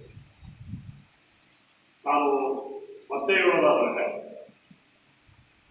ಹೊರಗು ಅಳಕಟ್ಟಿಯವರಿಗೆ ಎಷ್ಟೊಂದು ಕ್ರೆಡಿಟ್ ಕೊಡ್ತಿದ್ದೀವಿ ಅಂದರೆ, ಅವರು 1886 ಇಸ್ವಿಯಿಂದ 1896 ಇಸ್ವಿಯಿಂದ 1901 ಇಸ್ವಿವರೆಗಿನ ಈ ಅವಧಿಯಲ್ಲಿ ಇರ್ತಲ್ಲ, ಈ ಅವಧಿಯಲ್ಲಿ ಧಾರವಾಡದಲ್ಲಿ ಅವರು ಅಭ್ಯಾಸ ಮಾಡ್ತಿರುವಾಗ ಅವರ ರೀಡಿಂಗ್ ರೂಮ್ನಲ್ಲಿ ಕೆಲವು ವೀರಶೈವ ಧರ್ಮಕ್ಕೆ ಸಂಬಂಧಪಟ್ಟ ಮತ್ತು ಕನ್ನಡಕ್ಕೆ ಸಂಬಂಧಪಟ್ಟಂತೆ ಕೆಲವು ಕೃತಿಗಳನ್ನು ಅಭ್ಯಾಸ ಮಾಡ್ತಿರ್ತಾರೆ. ಆದರೆ ಅದು ಎಂಥ ಒಂದು ಜಡ ಸ್ಥಿತಿ ಇತ್ತು ಅಂದರೆ, ಎಂಥ ಜಡವಾದ ಶೈಕ್ಷಣಿಕ ಸ್ಥಿತಿ ಇತ್ತು ಅಂದರೆ, ಸೋಮೇಶ್ವರ ಶತಕದ ಒಂದು ಕೃತಿಯನ್ನು ಅವರು ಅಭ್ಯಾಸ ಮಾಡ್ತಿದ್ರು, ನೋಡ್ತಿದ್ರು ರೀಡಿಂಗ್ ರೂಮ್ನಲ್ಲಿ. ಅಂದರೆ ಅಲ್ಲಿ ಸೋಮೇಶ್ವರ ಶತಕವನ್ನು ಬರೆದಂಥ ಕವಿಯ ಬಗ್ಗೆ ಆಗಲಿ, ಇನ್ನು ಉಳಿದ ಬಸವ ಪುರಾಣ, ಗಿರಿಜಾ ಕನ್ನಡದ ಕೃತಿಗಳ ಬಗ್ಗೆ ಅಡಿಷನಲ್ ಆಗಿರತಕ್ಕಂಥ ಯಾವುದೇ ಹೆಚ್ಚುವರಿ ಮಾಹಿತಿಗಳು ಅವರಿಗೆ ಆಗ್ತದೆ. ಈ ಸೋಮಶೇಖರ ಸೋಮೇಶ್ವರ ಶತಕವನ್ನು ಬರೆದವರು ಯಾರು ಹೆಚ್ಚುವರಿ ಇನ್ಫಾರ್ಮೇಶನ್ ಇರಲಿಲ್ಲ. ಮತ್ತು ಅವತ್ತಿನ ವಿದ್ಯಾರ್ಥಿಗಳಲ್ಲಿ ಎಷ್ಟು ಸೂಕ್ಷ್ಮಮತಿಗಳಾಗಿದ್ದವು ಅಂದರೆ, ಇದ್ರ ಬಗ್ಗೆ ನಾವು ಹೆಚ್ಚು ತಿಳ್ಕೊಳ್ಳಬೇಕು ಅಂತಂದರೆ ಮತ್ತೆ ಏನು ಓದ್ಬೇಕು ನಾವು ಅನ್ನುವಂಥದ್ದು ಬಹಳ ದೊಡ್ಡ ಪ್ರಶ್ನೆ. ದುರದೃಷ್ಟವಶ ಅಥವಾ ಕನ್ನಡದ ಅದೃಷ್ಟವಶ ಅಲ್ಲಿ ಶಾಲೆಯಲ್ಲಿ ಪಾಠ ಮಾಡ್ತಿದ್ದಂಥ ಬೇಸ್ಟ್ಗಳಾದರೂ ಏನು ಹೇಳ್ತಿದ್ರು ಅಂದರೆ ವೀರಶೈವ ಧರ್ಮದಲ್ಲಿ ಯಾವುದೇ ಒಬ್ಬ ಪ್ರಮುಖವಾದ ದೊರೆ ನಮಗೆ ಕಂಡುಬರುವುದಿಲ್ಲ. ವೀರಶೈವ ಧರ್ಮದಲ್ಲಿ ಯಾವುದೇ ದೊಡ್ಡ ಮಟ್ಟದ ಸಾಹಿತ್ಯ ಇಲ್ಲ. ವೀರಶೈವ ಧರ್ಮದಲ್ಲಿ ಬಹಳ ಶ್ರೇಷ್ಠವಾದ ಕವಿಗಳು ಅನ್ನುವಂಥವು ಯಾರೂ ಇಲ್ಲ. ಹೀಗಾಗಿ ವೀರಶೈವ ಧರ್ಮ ಅನ್ನುವಂಥದ್ದರಲ್ಲಿ ಯಾರಾದರೂ ಒಬ್ಬರು ಶ್ರೇಷ್ಠರು ಅಂತ ನಾವು ಈ ಕ್ಷೇತ್ರದಲ್ಲಿ ಗುರುತಿಸಿದರೆ ಅವರು ಬೇರೆ ಧರ್ಮದವರು ವೀರಶೈವರಾಗಿ ಬಂದವರೇ ಹೊರತು ವೀರಶೈವರಲ್ಲ ಅನ್ನುವಂಥ ಭಾವನೆ. ಇದು ಅರಕಟ್ಟಿಯವರು ಇದು 20 ವರ್ಷ ಆಗಿಲ್ಲ ಅವರಿಗೆ. ಆ ಕಾಲಘಟ್ಟದಲ್ಲಿಯೇ ಅವರಿಗೆ ಇದು ಒಂದು ದೊಡ್ಡ ವಿಷಯ ಆಗಿ ಗಂಭೀರವಾದ ವಿದ್ಯಾರ್ಥಿಯಾಗಿ ಅವರು ಕೆಲಸ ಮಾಡ್ತಾರೆ. ಆ ಗಂಭೀರ ವಿದ್ಯಾರ್ಥಿಯಾಗಿ ಅವರು ಕೆಲಸ ಮಾಡ್ತಿರುವ ಈ ಬಹಳ ಗುಪ್ತವಾದ ಸಂದರ್ಭದಲ್ಲಿದೆ ಅವರು ಈ ಅವಧಿಯಲ್ಲಿ ಈ ವೀರಶೈವ ಧರ್ಮದ ಬಗ್ಗೆ ತಿಳ್ಕೊಳ್ಳೋದು ಹೇಳ್ತಾರೆ. ಅದಾದಮೇಲೆ ಅಂದರೆ ಒಂದು ದೀರ್ಘ ಪರಂಪರೆ ಇರ್ತಕ್ಕಂಥ ಈ ಸಾಹಿತ್ಯ ಸ್ವಲ್ಪ ಗ್ರಹಕ್ಕೆ ವಿದ್ಯಾರ್ಥಿಗಳು ಯಾಕೆ ದೊಡ್ಡ ವಿಷಯ ಮಾಡಿ ಹೇಳ್ತೀನಿ ಅನ್ನೋದು ಹೇಳ್ತೀನಿ. ಕರ್ನಾಟಕದ ಉತ್ತರ ಕರ್ನಾಟಕದ ಇಡೀ ಸಮಾಜ ಏನಿರ್ತಲ್ಲ, ಇಡೀ ಸಮಾಜದಲ್ಲಿ ಬಹುಸಂಖ್ಯಾತರಾಗಿರುವಂಥವರು ವೀರಶೈವರಿಗಾಗಿ ಅವರು ತಮ್ಮ ಮಾತೃಭಾಷೆ ಅಂತ ತಿಳ್ಕೊಂಡು ಅಭ್ಯಾಸ ಮಾಡ್ತಿದ್ದದ್ದು ಕನ್ನಡವನ್ನು. ಅಂದರೆ ಇದು ಯಾಕೆ ನಾನು ದೊಡ್ಡ ವಿಷಯ ಮಾತಾಡ್ತಿದ್ದೆ ಅಂದರೆ ಇಡೀ ಉತ್ತರ ಕರ್ನಾಟಕದಲ್ಲಿ ಅಂದರೆ ಬೆಳಗಾವಿ, ಧಾರವಾಡ, ಬಿಜಾಪುರವನ್ನು ಸೇರಿಸಿದಂತೆ ಪ್ರಾಥಮಿಕ ಶಾಲೆಯಿಂದ ಹಿಡಿದು ಪ್ರೌಢಶಾಲೆಯವರೆಗೆ ಹೆಚ್ಚು ಸಂಖ್ಯೆಯಲ್ಲಿ ಶಾಲೆಗಳಿದ್ದದ್ದು ಮರಾಠಿ ಭಾಷೆಯ ಶಾಲೆಗಳೇ. ಮತ್ತು ಗಂಡು ಮಕ್ಕಳ ಶಾಲೆಯಾಗಿರಲಿ ಹೆಣ್ಣು ಮಕ್ಕಳ ಶಾಲೆಯಾಗಿರಲಿ ಅವೆಲ್ಲವೂ ಮರಾಠ ಪ್ರಾಧಾನ್ಯವಾದ ಶಾಲೆಗಳೇ ಇರುವುದಿಲ್ಲ. ಆದರೆ ಮನೆಯಲ್ಲಿ ಕನ್ನಡವನ್ನು ಮಾತನಾಡುವಂಥವ್ರು ಮಾತ್ರ ವೀರಶೈವ ಲಿಂಗಾಯತರಾಗಿತ್ತು ಅನ್ನೋದು ಬಹಳ ಸೂಕ್ಷ್ಮವಾಗಿ ಗಮನಿಸಿದಂಥ ವಿಷಯ. ಇವರು ಯಾವ ಸಾಹಿತ್ಯವನ್ನು ತಮ್ಮ ಸಾಹಿತ್ಯ ಅಂತ ತಿಳ್ಕೊಂಡಿದ್ರು ಆ ಸಾಹಿತ್ಯಕ್ಕೆ ಸಂಬಂಧಪಟ್ಟಂತೆ ನಮ್ಮ ಈ ಗ್ರಂಥಾಲಯಗಳಲ್ಲಿ ಯಾವುದೇ ಬುಕ್ಸ್ ಇಲ್ಲ. ಜೊತೆಗೆ ಈ ಶಿಕ್ಷಕರಿರುವಂಥ ಪಂಡಿತರಿಲ್ಲ ಅನ್ನುವಂಥದ್ದಾಗಲಿ, ಇದಕ್ಕೆ ಯಾವುದೇ ರೀತಿಯಾದಂಥ ಶ್ರೀಮಂತ ಸಾಹಿತ್ಯ ಇಲ್ಲ ಅಂತ ಅನ್ನೋದಾಗಲಿ, ಇವರು ಮರಾಠವಂತೆ ಶೂರವಲ್ಲ, ಇವರಿಗೆ ರಾಜಕೀಯ ಚರಿತ್ರೆ ಇಲ್ಲ ಅಂತ ಅಂದ್ಕೊಂಡಿದ್ದಾಗಲಿ, ಇವೆಲ್ಲವೂ ಏನೋ ಒಂದು ಕಡೆಗೆ ಸೊಸೈಟಿ ಯಾವುದನ್ನು ಬದುಕ್ತಾ ಇದೆಯೋ ಅದಕ್ಕೆ ಸಂಬಂಧಪಟ್ಟ ಸಾಹಿತ್ಯವನ್ನು ಈ ಭಾಗದ ಗ್ರಂಥಾಲಯ ಮತ್ತು ವಾಚನಾಲಯಗಳು ಒದಗಿಸ್ತಾ ಇಲ್ಲ ಅನ್ನುವಂಥದ್ದು ಅರಕಟ್ಟಿಯವರಿಗೆ ಕಾಡಿದ ಬಹಳ ಮುಖ್ಯವಾದ ಪ್ರಶ್ನೆ. ಹೀಗಾಗಿ ಅರಕಟ್ಟಿಯವರು ಆ ಕ್ಷಣ ಏನು ಯೋಚನೆ ಮಾಡಿದ್ರು ಅಂದರೆ ಈ ಧರ್ಮದ ಕೃತಿಗಳ ಶೋಧ ಕಾರ್ಯ ನಡೆದಿಲ್ಲ. ಎರಡನೇದಾಗಿ ಅವುಗಳ ಪ್ರಕಟಣೆಗೂ ಆಗಿಲ್ಲ. ಮೂರನೇದಾಗಿ ಅವುಗಳು ಸರಿಯಾದ ರೀತಿಯಲ್ಲಿ ಪ್ರಸಾರ ಆಗಿಲ್ಲ. ಬಹಳ ಮುಖ್ಯವಾಗಿ ಈ ಬಹುಸಂಖ್ಯಾತ ಈ ಧರ್ಮ ಮತ್ತೊಂದು ಧರ್ಮದ ಬೆರಳಿನಲ್ಲಿ ಬದುಕ್ತಾ ಇದೆ. ಇದು ಬಹಳ ದೊಡ್ಡ ವಿಷಯ. ಈ ಬಹುಸಂಖ್ಯಾತವಾದ ಇದೇ ನೆಲದ ಧರ್ಮ ಮತ್ತೊಂದು ಧರ್ಮದ ಆಶ್ರಯದಲ್ಲಿ ಬದುಕ್ತಾ ಇದೆ. ಇದರ ಜೊತೆಗೆ ವೈದಿಕ ಶಾಹಿ ಸಿದ್ಧಾಂತಗಳ ಕಡೆಗೆ ಈ ಧರ್ಮದವರು ಹೋಗ್ತಾ ಇದ್ದಾರೆ ಅನ್ನುವಂಥದ್ದು, ಅಥವಾ ವೈದಿಕ ಶಾಹಿ ಸಿದ್ಧಾಂತಗಳು ಈ ಧರ್ಮದವರನ್ನ ತಮ್ಮ ಕಡೆಗೆ ಕಳ್ಕೊಳ್ತಾ ಇದ್ದಾರೆ. ಇದು ಅವ್ರ ಮುಂದೆ ಇದ್ದಂಥ ಸಮಸ್ಯೆ. ಇದು ಒಬ್ಬ ಸೂಕ್ಷ್ಮಮತಿಯಾಗಿ ನೋಡುತ್ತವ್ರಿಗೆ ಮಾತ್ರ ಕಣ್ಣಿಗೆ ಕಾಣಲಿಕ್ಕೆ ಸಾಧ್ಯ ಅಂತ ತಿಳ್ಕೊಳ್ಳಿ. ಅದಕ್ಕೆ ಅವರು 1897 ಮತ್ತು 1904 ಇಸ್ವಿಯಲ್ಲಿ ಕಾಲೇಜಿನಲ್ಲಿ ಅಭ್ಯಾಸ ಮಾಡುವಾಗ ಅವರಿಗೆ ಕೆಲವು ಮುಖ್ಯವಾದ ಕೃತಿಗಳು ಸಿಗ್ತವೆ. ಅವು ಯಾವುವು ಅಂದರೆ ಬಹಳ ಮುಖ್ಯವಾಗಿ ಬಸವ ಪುರಾಣ ಮತ್ತು ಚನ್ನಬಸವ ಪುರಾಣ ಅವರು ಗಮನಿಸ್ತಾರೆ. ಆ ಇಡೀ ಬಸವ ಪುರಾಣವನ್ನು ಓದಿದರೆ ಅದನ್ನು ಯಾವ ರೀತಿ ಹೈಲೈಟ್ ಮಾಡ್ತಿದ್ರು ಕ್ಲಾಸ್ಗಳಿಗೆ ಅಂದರೆ ಬಸವಣ್ಣವರು ವರ್ಷದ ಮೇಲೆ 96,000 ಜಂಗಮರಿಗೆ ಪ್ರಸಾದ ವಿನಿಯೋಗ ಮಾಡ್ತಿದ್ರು. ಅಂದರೆ ಯಾವ ಅರ್ಥದ ಹೇಳ್ತಿದ್ರು ಅಂದರೆ ಬಸವಣ್ಣವರು ಒಂದು ಹಾಸ್ಟೆಲ್ ಇಟ್ಟಿದ್ರು ಅನ್ನೋದು ಹೇಳ್ತಿದ್ರು. ಹಾಸ್ಟೆಲ್ ನಡೆಸಿದ್ರು ಅವರು. ಮತ್ತೆ ಅವರು ಜನಿವಾರ ನಿರಾಕರಣೆ ಮಾಡಿದ್ರು ಅನ್ನುವಂಥದ್ದು ದೊಡ್ಡ ವಿಷಯ ಆಗಿರಲಿಲ್ಲ. ಜನಿವಾರ ಅನ್ನೋದು ಕೇವಲ ದೇಹದ ಮೇಲೆ ಹಾಕಿರುವಂಥ ಒಂದು ದಾರ ಅಲ್ಲ. ಈ ಸಾಮಾಜಿಕ ವಿಘಟನೆಗೆ ಕಾರಣ ಆದಂಥ, ಸಾಮಾಜಿಕ ವಿಷಮತೆಗೆ ಕಾರಣ ಆಗಿರ್ತಕ್ಕಂಥ ಪಾರಂಪರಿಕ ಧರ್ಮವನ್ನು ನಿರಾಕರಿಸುವುದರ ಸಂಕೇತ ಅನ್ನೋದನ್ನ ಮರಕಟ್ಟೆಯವರು ಅಬ್ಸರ್ವ್ ಮಾಡಿದ್ದು ಆ ಕಾಲದ ಬಹಳ ದೊಡ್ಡ ವಿಷಯ. ಹೀಗಾಗಿ ಇಡೀ ಬಸವ ಪುರಾಣದಲ್ಲಾಗಲಿ, ಬಸವ ಪುರಾಣದಲ್ಲಾಗಲಿ ಈ ಧರ್ಮದ್ದು ಅಂತ ಹೇಳುವಂಥ ಮತತತ್ವದ ವಿಚಾರಗಳನ್ನು ಇದು ಯಾರು ಹೇಳ್ತಾ ಇಲ್ಲ ಅನ್ನುವಂಥದ್ದು ಮರಕಟ್ಟೆಯವರು ಗಮನಿಸಿದ ಬಹಳ ಮುಖ್ಯವಾದ ವಿಷಯ. ಇದರ ಜೊತೆಗೆ ಈ ಎಲ್ಲ ಈ ಸಾಮಾಜಿಕ ವಿಷಮ ಸ್ಥಿತಿಗೆ ಸಪ್ಲಿಮೆಂಟರಿ ಆಗಿ ಸಪೋರ್ಟ್ ಮಾಡ್ತಿದ್ದು ಯಾವುದು ಅಂದರೆ, ಆಗ ಸೊಲ್ಲಾಪುರದಲ್ಲಿ ವಾದ ಮಲ್ಲಪ್ಪ ಅವರು ಧರ್ಮಾರ್ಥ ಸಂಸ್ಕೃತ ಪಾಠಶಾಲೆ ಪ್ರಕಟ ಮಾಡ್ತಿದ್ದಂಥ ಟೆಕ್ಸ್ಟ್ ಬುಕ್, ಆ ಎಲ್ಲ ಟೆಕ್ಸ್ಟ್ ಬುಕ್ಗಳು ಹೇಗಿದ್ದು ಅಂದರೆ, ಸರಿಯಾಗಿ ಕೇಳಮ್ಮ, ವೀರಶೈವ ಧರ್ಮ ಅನ್ನುವ ಟೈಟಲಲ್ಲಿ ಬಂದಂಥ ಎಲ್ಲ ಟೆಕ್ಸ್ಟ್ಗಳಿದಾವಲ್ಲ, ಅವು ಯಾವ ಆ್ಯಕ್ಚುಲಿ ವೀರಶೈವ ಧರ್ಮವನ್ನು ಪ್ರತಿಪಾದಿಸುವ ಟೆಕ್ಸ್ಟ್ಗಳಾಗಿರಲಿಲ್ಲ. ಆದರೆ ಟೆಕ್ಸ್ಟ್ ಬುಕ್ ಫಿಸಿಕ್ಸ್ ಅಂತ ಐತೆ, ಒಳಗೆ ನೋಡಿದ್ರೆ ಕಾಂಪರ ಕಾಡುವ ಅಥವಾ ಕೆಮಿಸ್ಟ್ರಿ ಆ ರೀತಿ ಪರಿಸ್ಥಿತಿ ಸಮಾಜದಲ್ಲಿ ನಡೀತಿದ್ದಂಥ ಘಟನೆ. ಇದನ್ನ ಮರಕಟ್ಟೆಯವರು ಬಹಳ ಸೂಕ್ಷ್ಮವಾಗಿ ಗಮನಿಸ್ತಾರೆ. ಅವ್ರು ಬಯೋಡಾಟಾ ಹೇಳೋದಲ್ಲ, ಆಮೇಲೆ ಲೈಬ್ರರಿ ನೋಡಿಕೆ ಬಿಡಲ್ಲ, ಅವ್ರು ಯಾವ ಹುಡುಗರು, ಯಾವ ದೇಶಗಳು, ಯಾರ ಮದುವೆ ಆದಾಗ ಅದು ಹುಡುಕಾಟ ಹೋಗಲ್ಲ. ಇದರ ಜೊತೆಗೆ 1904 ಇಸ್ವಿಯಲ್ಲಿ ನಡೆದಂಥ ಅಖಿಲ ಭಾರತ ವೀರಶೈವ ಮಹಾಸಭಾ ಧಾರವಾಡದಲ್ಲಿ ಇಡೀ ಸಮಾವೇಶದಲ್ಲಿ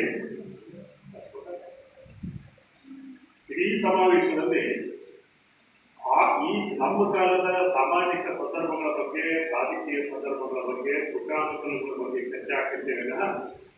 ವೀರಶೈವ ಧರ್ಮದ ಚರಿತ್ರೆ ಬಗ್ಗೆ, ಈ ಧರ್ಮದ ಸಾಹಿತ್ಯದ ಬಗ್ಗೆ, ಈ ಧರ್ಮ ಯಾವ ತತ್ವ ವಿಷಯಗಳನ್ನು ಹೇಳ್ತಾ ಇದೆ ಅನ್ನೋದ್ರ ಬಗ್ಗೆ, ಈ ಧರ್ಮದಲ್ಲಿ ಮಾಡಿದ ಸಾಧನೆಗಳ ಬಗ್ಗೆ ಎಲ್ಲೂ ಒಂದು ಪೇಪರ್ ಯಾರೂ ಪ್ರೆಸೆಂಟ್ ಮಾಡ್ತಿರ್ಲಿಲ್ಲ. ಇದು ಬಹಳ ನನ್ನ ಮುಂದೆ ಇರುವ ಸವಾಲು ಅಂತಂದರೆ ಅವರು ಸ್ವೀಕಾರ. ಇವತ್ತು ನಾವು ಯಾವುದನ್ನು ವೀರಶೈವ ಲಿಂಗಾಯತ ಧರ್ಮ ಅಂತ ಕರೀತಿದ್ವೋ, ಆ ಜನಗಳಲ್ಲಿ ಎಂಥ ಒಂದು ಅಜ್ಞಾನದ ಮತ್ತು ಅವಸ್ಥೆಯ ಸ್ಥಿತಿ ಇತ್ತು ಅಂದರೆ, ಶೈವವನ್ನೇ ವೀರಶೈವ ಅಂತ ತಿಳ್ಕೊಂಡಂಥ ಕಾಲಘಟ್ಟದಲ್ಲಿ ಇತ್ತು. ಶೈವಾಚರಣೆ ಇತ್ತು ಅವರಲ್ಲಿ ಮನಸ್ಸೊಳಗೆ, ಅದನ್ನೇ ವೀರಶೈವ ಅಂತ ತಿಳ್ಕೊಂಡಿದ್ರು. ಅವರು ಜನ್ಮತಃ ವೀರಶೈವ ಲಿಂಗಾಯತರಾಗಿತ್ತು. ಎರಡನೇದಾಗಿ ಅದ್ವೈತ ಫಿಲಾಸಫಿಯನ್ನೇ ಇದು ನಮ್ಮ ಧರ್ಮದ ಫಿಲಾಸಫಿ ಅಂತ ತಿಳ್ಕೊಂಡಿತ್ತು. ಆರೂಢ ಮತ್ತು ಅವಧೂತ ಪರಂಪರೆಯಲ್ಲಿ ತಮ್ಮನ್ನು ತೊಡಗಿಸಿಕೊಂಡು ನಾವು ವೀರಶೈವ ಲಿಂಗಾಯತರು ಅಂತಲೇ ಹೇಳ್ಕೊಳ್ತಾ ಇದ್ದೀವಿ. ನಮಗೆ ನಿಲುಗದ ಯಾವುದೋ ಒಂದು ಗಂಧಾಚಾರಕ್ಕೆ ಈ ವೀರಶೈವ ಲಿಂಗಾಯತ ಜನ ಸೇರ್ಕೊಂಡಿದ್ರು. ಸ್ಥಳೀಯವಾಗಿರ್ತಕ್ಕಂಥ ಯಾವುದೋ ಒಂದು ಶುದ್ಧ ದೈವಾಚರಣೆಯಂತೆ ನಮ್ಮ ಧರ್ಮದ ಫಿಲಾಸಫಿಯನ್ನು ತಿಳ್ಕೊಂಡಿದ್ರು. ಆದರೆ ಇವು ಯಾರು ಉಣ್ಣುವ ಅನ್ನವನ್ನು ಪ್ರಸಾದ ಅಂತ ತಿಳ್ಕೊಳ್ಳೋದಾಗಲಿ, ಕೂಡಿ ಬದುಕುವುದು ಅನ್ನುವುದಾಗಲಿ, ಜಾತಿ ನಿರಸನ ಸಿದ್ಧಾಂತ ಇರುವ ರೀತಿ ಅನ್ನೋದಾಗಲಿ, ಅಥವಾ ಪ್ರಸಾದದ ಪರಿಕಲ್ಪನೆಯಾಗಲಿ, ಕಾಯಕದ ಪರಿಕಲ್ಪನೆಯಾಗಲಿ, ಇವ್ಯಾವು ಈ ಧರ್ಮ ಪ್ರತಿಪಾದಿತ ಕೃತಿಗಳಲ್ಲಿ ಇಲ್ಲ ಅನ್ನುವಂಥದ್ದು ಮರಕಟ್ಟೆಯವರು ಗಮನಿಸಿದ್ದಾರೆ. ಯಾಕೆಂದರೆ ಕ್ರಿಯಾಸಾರ ಆಗಲಿ, ಅವರಿಗೆ ಆ ಕಾಲದಲ್ಲಿ ಸಿಕ್ಕ ಕೃತಿಗಳು ಹೇಳಿದೆ, ಕ್ರಿಯಾಸಾರ ಆಗಲಿ, ನಿಜಗುಣಶಾಸ್ತ್ರ ಆಗಲಿ, ನೀಲಕಂಠ ಭಾಷ್ಯ ಆಗಲಿ, ಶಿವಗೀತೆ ಆಗಲಿ, ಈ ವೀರಶೈವ ಧರ್ಮದ ಆಧಾರ ಗ್ರಂಥಗಳು ಒಂದು ಅವಸ್ಥೆ ಕರೀತಾ ಇದ್ವೋ, ಅವು ಯಾವುದೋ ಆಧಾರ ಗ್ರಂಥಗಳು ನಿಜವಾಗಿಯೂ ವೀರಶೈವ ಲಿಂಗಾಯತ ಧರ್ಮದ ಮೂಲ ತತ್ವಗಳು ಅಂತ ಅವ್ಯಾವು ಹೇಳ್ತಾನೆ ಇರಲಿಲ್ಲ. ಇದರ ಜೊತೆಗೆ ವಚನ ಶಾಸ್ತ್ರ ಸಾರ ಆಗಲಿ, ಕರುಣಾಮಸಿಗೆ ಶಿವಾನುಭವ ಸಾರ, ವಿಶೇಷವಾಗಿ ಮತ್ತು ಬಹಳ ಮುಖ್ಯವಾಗಿ ಲಿಂಗಾಂಗ ಸಾಮರಸ್ಯ ಶಸ್ತ್ರಗಳ ಬಗ್ಗೆ ಈ ಸಮಾಜದ, ಈ ಧರ್ಮ ಸಮಾಜದ ಜನಗಳಿಗೆ ಯಾವುದೇ ರೀತಿಯಾದಂಥ ತಿಳುವಳಿಕೆ ಇರಲಿಲ್ಲ. ಇದನ್ನ ಅರ್ಥ ಮಾಡಿಕೊಂಡಂತ ಅಲ್ಕಟ್ಟಿಯವರು ಬಹುಶಃ ಅವರಿಗೆ ಮರೆಯುವಂಥ ಸಂದರ್ಭ ಏನು ಅಂದರೆ 1901 ಮತ್ತು 2 ಇಸ್ವಿಯಲ್ಲಿ ಧಾರವಾಡದಲ್ಲಿ ಪ್ಲೇಗ್ ಬಂದಿದ್ದರಿಂದ ಅವರು ಜಮಖಂಡಿ ಸಂಸ್ಥಾನದ ಮರಾಠಿಯಲ್ಲಿ ಅವರ ಮಾವು ಮನೆಗಿರ್ತಾರೆ ಚಿಕ್ಕೋಡಿ ಕನ್ನಡ. ಅವರ ಅದೃಷ್ಟವಶಾತ್ ಅವರಿಗೆ ಅವ್ರ ಕ್ಲಾಸ್ಮೇಟ್ ಆಗಿದ್ದಂಥ ವೀರಭದ್ರಪ್ಪ ಆಲ್ವಾಯಿಯವರು, ಕೋಟೆಯವರು, ಜಲಗಲಿ ಶಿವಲಿಂಗಪ್ಪನವರು, ಇಲಿಗಚ್ಚಿ ಗುರುಸಿದ್ದಪ್ಪನವರು ಇವರೆಲ್ಲರ ಸಂಪರ್ಕ ಬಂದು ಅವರ ಪರಿಚಯ ಇತ್ತು ಅವರಿಗೆ. ಅವರ ಆ ಕಾಲಘಟ್ಟದ ಒಡನಾಟದಲ್ಲಿ ಪ್ರಭುಲಿಂಗಲಿದೆ, ಗಣಭಾಷಿತ ರಸಮಾಲೆ ಮತ್ತು ನೂರಾರು ವೀರಶೈವ ಧರ್ಮಕೃತಿಗಳು ಇವರಿಗೆ ಲಭ್ಯ ಆಗಿದೆ. ಇದನ್ನು ಅರ್ಥ ಮಾಡಿಕೊಳ್ಳುವ ಕಾಲಘಟ್ಟದಲ್ಲಿ ನಾನು ಆಗಲೇ ಹೇಳಿದಾಗೆ ಶಿವಲಿಂಗಪ್ಪ ಮಂಚಾಲಿಯವರ ಮನೆಯಲ್ಲಿ ವಚನಗಳ ಕಟ್ಟು ಸಿಗ್ತದೆ. ಅದು ಅವರ ಬದುಕಿನ ಬಹಳ ಮುಖ್ಯವಾದ ಕಾಲಘಟ್ಟ. ಅದರ ಜೊತೆಗೆ ಕನ್ನಡದ ಮತ್ತು ಕನ್ನಡಿಗರ ಬಹಳ ಪ್ರಮುಖವಾದ ಕಾಲಘಟ್ಟ. ಅವರೇ ಹೇಳ್ತಾರೆ ನಮ್ಮ ಆತ್ಮಚರಿತ್ರೆಯಲ್ಲಿ.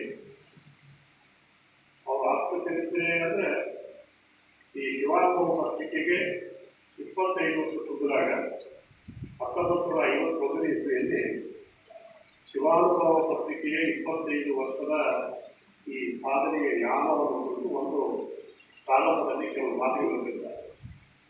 ಅವುಗಳಲ್ಲಿ ತಾವು ಪಟ್ಟ ಪರಿಶ್ರಮ, ಇಡೀ ಉತ್ತರ ಕರ್ನಾಟಕದ ಧಾರ್ಮಿಕ ಸಮಾಜ ಮತ್ತು ಧಾರ್ಮಿಕ ಸಾಹಿತ್ಯಗಳ ಮಧ್ಯೆ ಇದ್ದಂಥ ದೊಡ್ಡ ಅಂತರ ಇವುಗಳ ಕುರಿತು ಹೊರಗಟ್ಟಿಯವರು ಪರಿಹಾರ ಕಂಡುಕೊಂಡಂಥ ಒಂದು ಸಂದರ್ಭ ಇದೆ.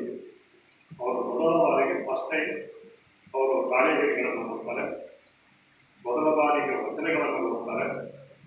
ಪ್ರಭುದೇವರ ವಚನಗಳು, ಚಕ್ಷಲ ತಿಲಕ, ಶಿವಾದಿತ್ಯ ಪುರಾಣ ಮತ್ತು ಸಕಲ ಪುರಾತನ ವಚನಗಳ ಕಟ್ಟು ಇವೆಲ್ಲವೂ ನೋಡಿ ಅವರ ಮನಸ್ಸಿನ ಮೇಲೆ ಆದ ಪರಿಣಾಮ ಏನಂದರೆ ವಿಶೇಷವಾಗಿ ಶಿವಾದಿತ್ಯ ಪುರಾಣದ ಒಂದು ಸಂದರ್ಭ. ಭಕ್ತರು ಹೊರೆಯಲಾಗಿದ್ದರು ಸಮರಸಾಚರಣೆಗಳಿಂದ ಅವರು ಬದುಕ್ತಾ ಇಲ್ಲ ಅಂದರೆ ಅವರನ್ನು ವೀರಶೈವ ಅಂತ ಕರಿಬೇಕು ಅಂತ ಈ ಶಿವಾದಿತ್ಯ ಪುರಾಣದಲ್ಲಿ ಇದೊಂದು ಉಲ್ಲೇಖ ನೋಡಿ ಅವರಿಗೆ ವಚನ ಸಾಹಿತ್ಯಗಳಿಗೆ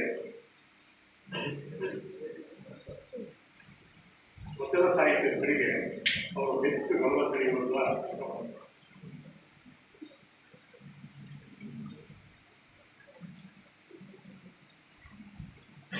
ವಚನ ಸಾಹಿತ್ಯಕ್ಕೆ ಗಂಭೀರವಾಗಿ ಅಧ್ಯಯನ ಮಾಡುವಂತೆ ಪ್ರಯತ್ನ.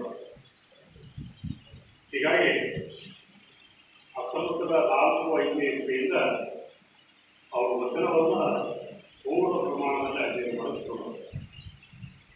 ಬಹುಶಃ 1926 ಬರುತ್ತದೆ ವಚನಶಾಸ್ತ್ರ ಸಾರ. ಅದಕ್ಕೆ ಅವರು ಮೊದಲು ಕೊಟ್ಟ ಹೆಸರು ವಚನ ಸಾರ. ಇವೆಲ್ಲ ಕೇಳಿದ್ರೆ ವಿದ್ಯಾರ್ಥಿಗಳು ಈ ವಚನ ಸಾರ ಬಹುಶಃ ಅರಕಟ್ಟೆಯವರು ಏನು ಕೆಲಸ ಮಾಡಿದ್ರು ಅಂತ ನಮ್ಮನ್ನು ಕೇಳಿದರೆ ಈ ವಚನಶಾಸ್ತ್ರ ಸಾರ ಪುಸ್ತಕಗಳು ಇಲ್ಲವಲ್ಲ, ಇದು ಒಂದೇ ಸಾಕು. ಅವ್ರು ಉಳಿದೆಲ್ಲ ಸಾಹಿತ್ಯ ಒಂದು ಕಡೆಗಾದರೆ ಈ ವಚನಶಾಸ್ತ್ರ ಸಾರ ಪುಸ್ತಕಗಳು ಬಹುಶಃ ಇವತ್ತೆಲ್ಲಾದರೂ ವಿಶ್ವವಿದ್ಯಾಲಯಗಳು ಒಂದು ಪ್ರಾಜೆಕ್ಟ್ ಆಗಿದ್ರೆ ಅದು ಮೇಜರ್ ರಿಸರ್ಚ್ ಪ್ರಾಜೆಕ್ಟ್ ಆಗ್ಬೋದು. ಒಂದು 20 ಮಂದಿ ಕೆಲಸ ಮಾಡಬೇಕಾಗ್ತದೆ ಅಂತ ಒಂದು ಬಹಳ ಮುಖ್ಯವಾದ ಕೆಲಸ ಮಾಡಿದ್ರು. ಅದಕ್ಕೆ ಸಂಬಂಧಪಟ್ಟಂಗೆ ಒಂದು ಬಹಳ ಉತ್ಪ್ರೇಕ್ಷೆಯ ಮಾತು ಹೇಳ್ತೀನಿ ನಿಮಗೆ. ನಿಮಗೆಲ್ಲ ಗೊತ್ತಿದೆ, ಮೊದಲನೇ ಶುದ್ಧ ಸಂಪಾದನೆ ಕಾಲ ಯಾರು ಗೊತ್ತಿಲ್ಲ. ಮೊದಲನೇ ಶುದ್ಧ ಸಂಪಾದನೆ ಕಾಲ ಶಿವಗಣ ಪ್ರಸಾದಿ ಮಹಾದೇವಯ್ಯ. ಆ ಶಿವಗಣ ಪ್ರಸಾದಿ ಮಹಾದೇವಯ್ಯ ಎಷ್ಟು ಕಷ್ಟಪಟ್ಟಿರ್ಬೋದೋ ಅಷ್ಟೇ ಕಷ್ಟವನ್ನು ಹಳಕಟ್ಟಿಯವರು ಆ ಕಾಲದಲ್ಲಿ ಮಾಡಿದರು. ಬಹುಶಃ ಈ ಸಮಗ್ರ ವಚನಗಳನ್ನು ಒಂದು ಕಡೆ ಇಟ್ಟು ಈ ರೀತಿಯಾಗಿ ಯೋಚನೆ ಮಾಡಬಹುದು ಅಂತೇಳಿ ಹಳಕಟ್ಟಿಯವರಿಗೆ ಅವತ್ತೇನಾದರೂ ಬರಲಿಲ್ಲ ಅಂದರೆ ವಚನಶಾಸ್ತ್ರ ಸಾರ ಪ್ರಕಟಣೆಯ ಮೂಲಕ ನಮ್ಮ ಕನ್ನಡಕ್ಕೆ ಒಂದು ಅಪಾರವಾದ ಒಪ್ಪತ್ತನ್ನು ನಾವು ಕೊಡಕ್ಕೆ ಸಾಧ್ಯನೇ ಆಗ್ತಿಲ್ಲ. ಇವತ್ತು ನಾವೇನು ಸಮಗ್ರ ವಚನ ಸಾಹಿತ್ಯ ಅಂತ ನೋಡ್ತೀವಲ್ಲ 14 ಸಂಪುಟಗಳು ಹೆಚ್ಚು ಕಡಿಮೆ ಮೊದಲ ಬಾರಿಗೆ ಸಮಗ್ರ ವಚನ ಸಾಹಿತ್ಯ ಅನ್ನೋದು ಪ್ರಕಟ ಆಗಿತ್ತು ಅಂದರೆ ಅದು ಹೊರಕಟ್ಟಿಗಳು ವಚನಶಾಸ್ತ್ರ ಸಾರವನ್ನು ಸಮಗ್ರ ವಚನಗಳನ್ನು ವಿಷಯಾನುಸಾರವಾಗಿ ಒಂದು ವಿಶೇಷವಾದ ಶೀರ್ಷಿಕೆಯನ್ನು ಕೊಟ್ಟು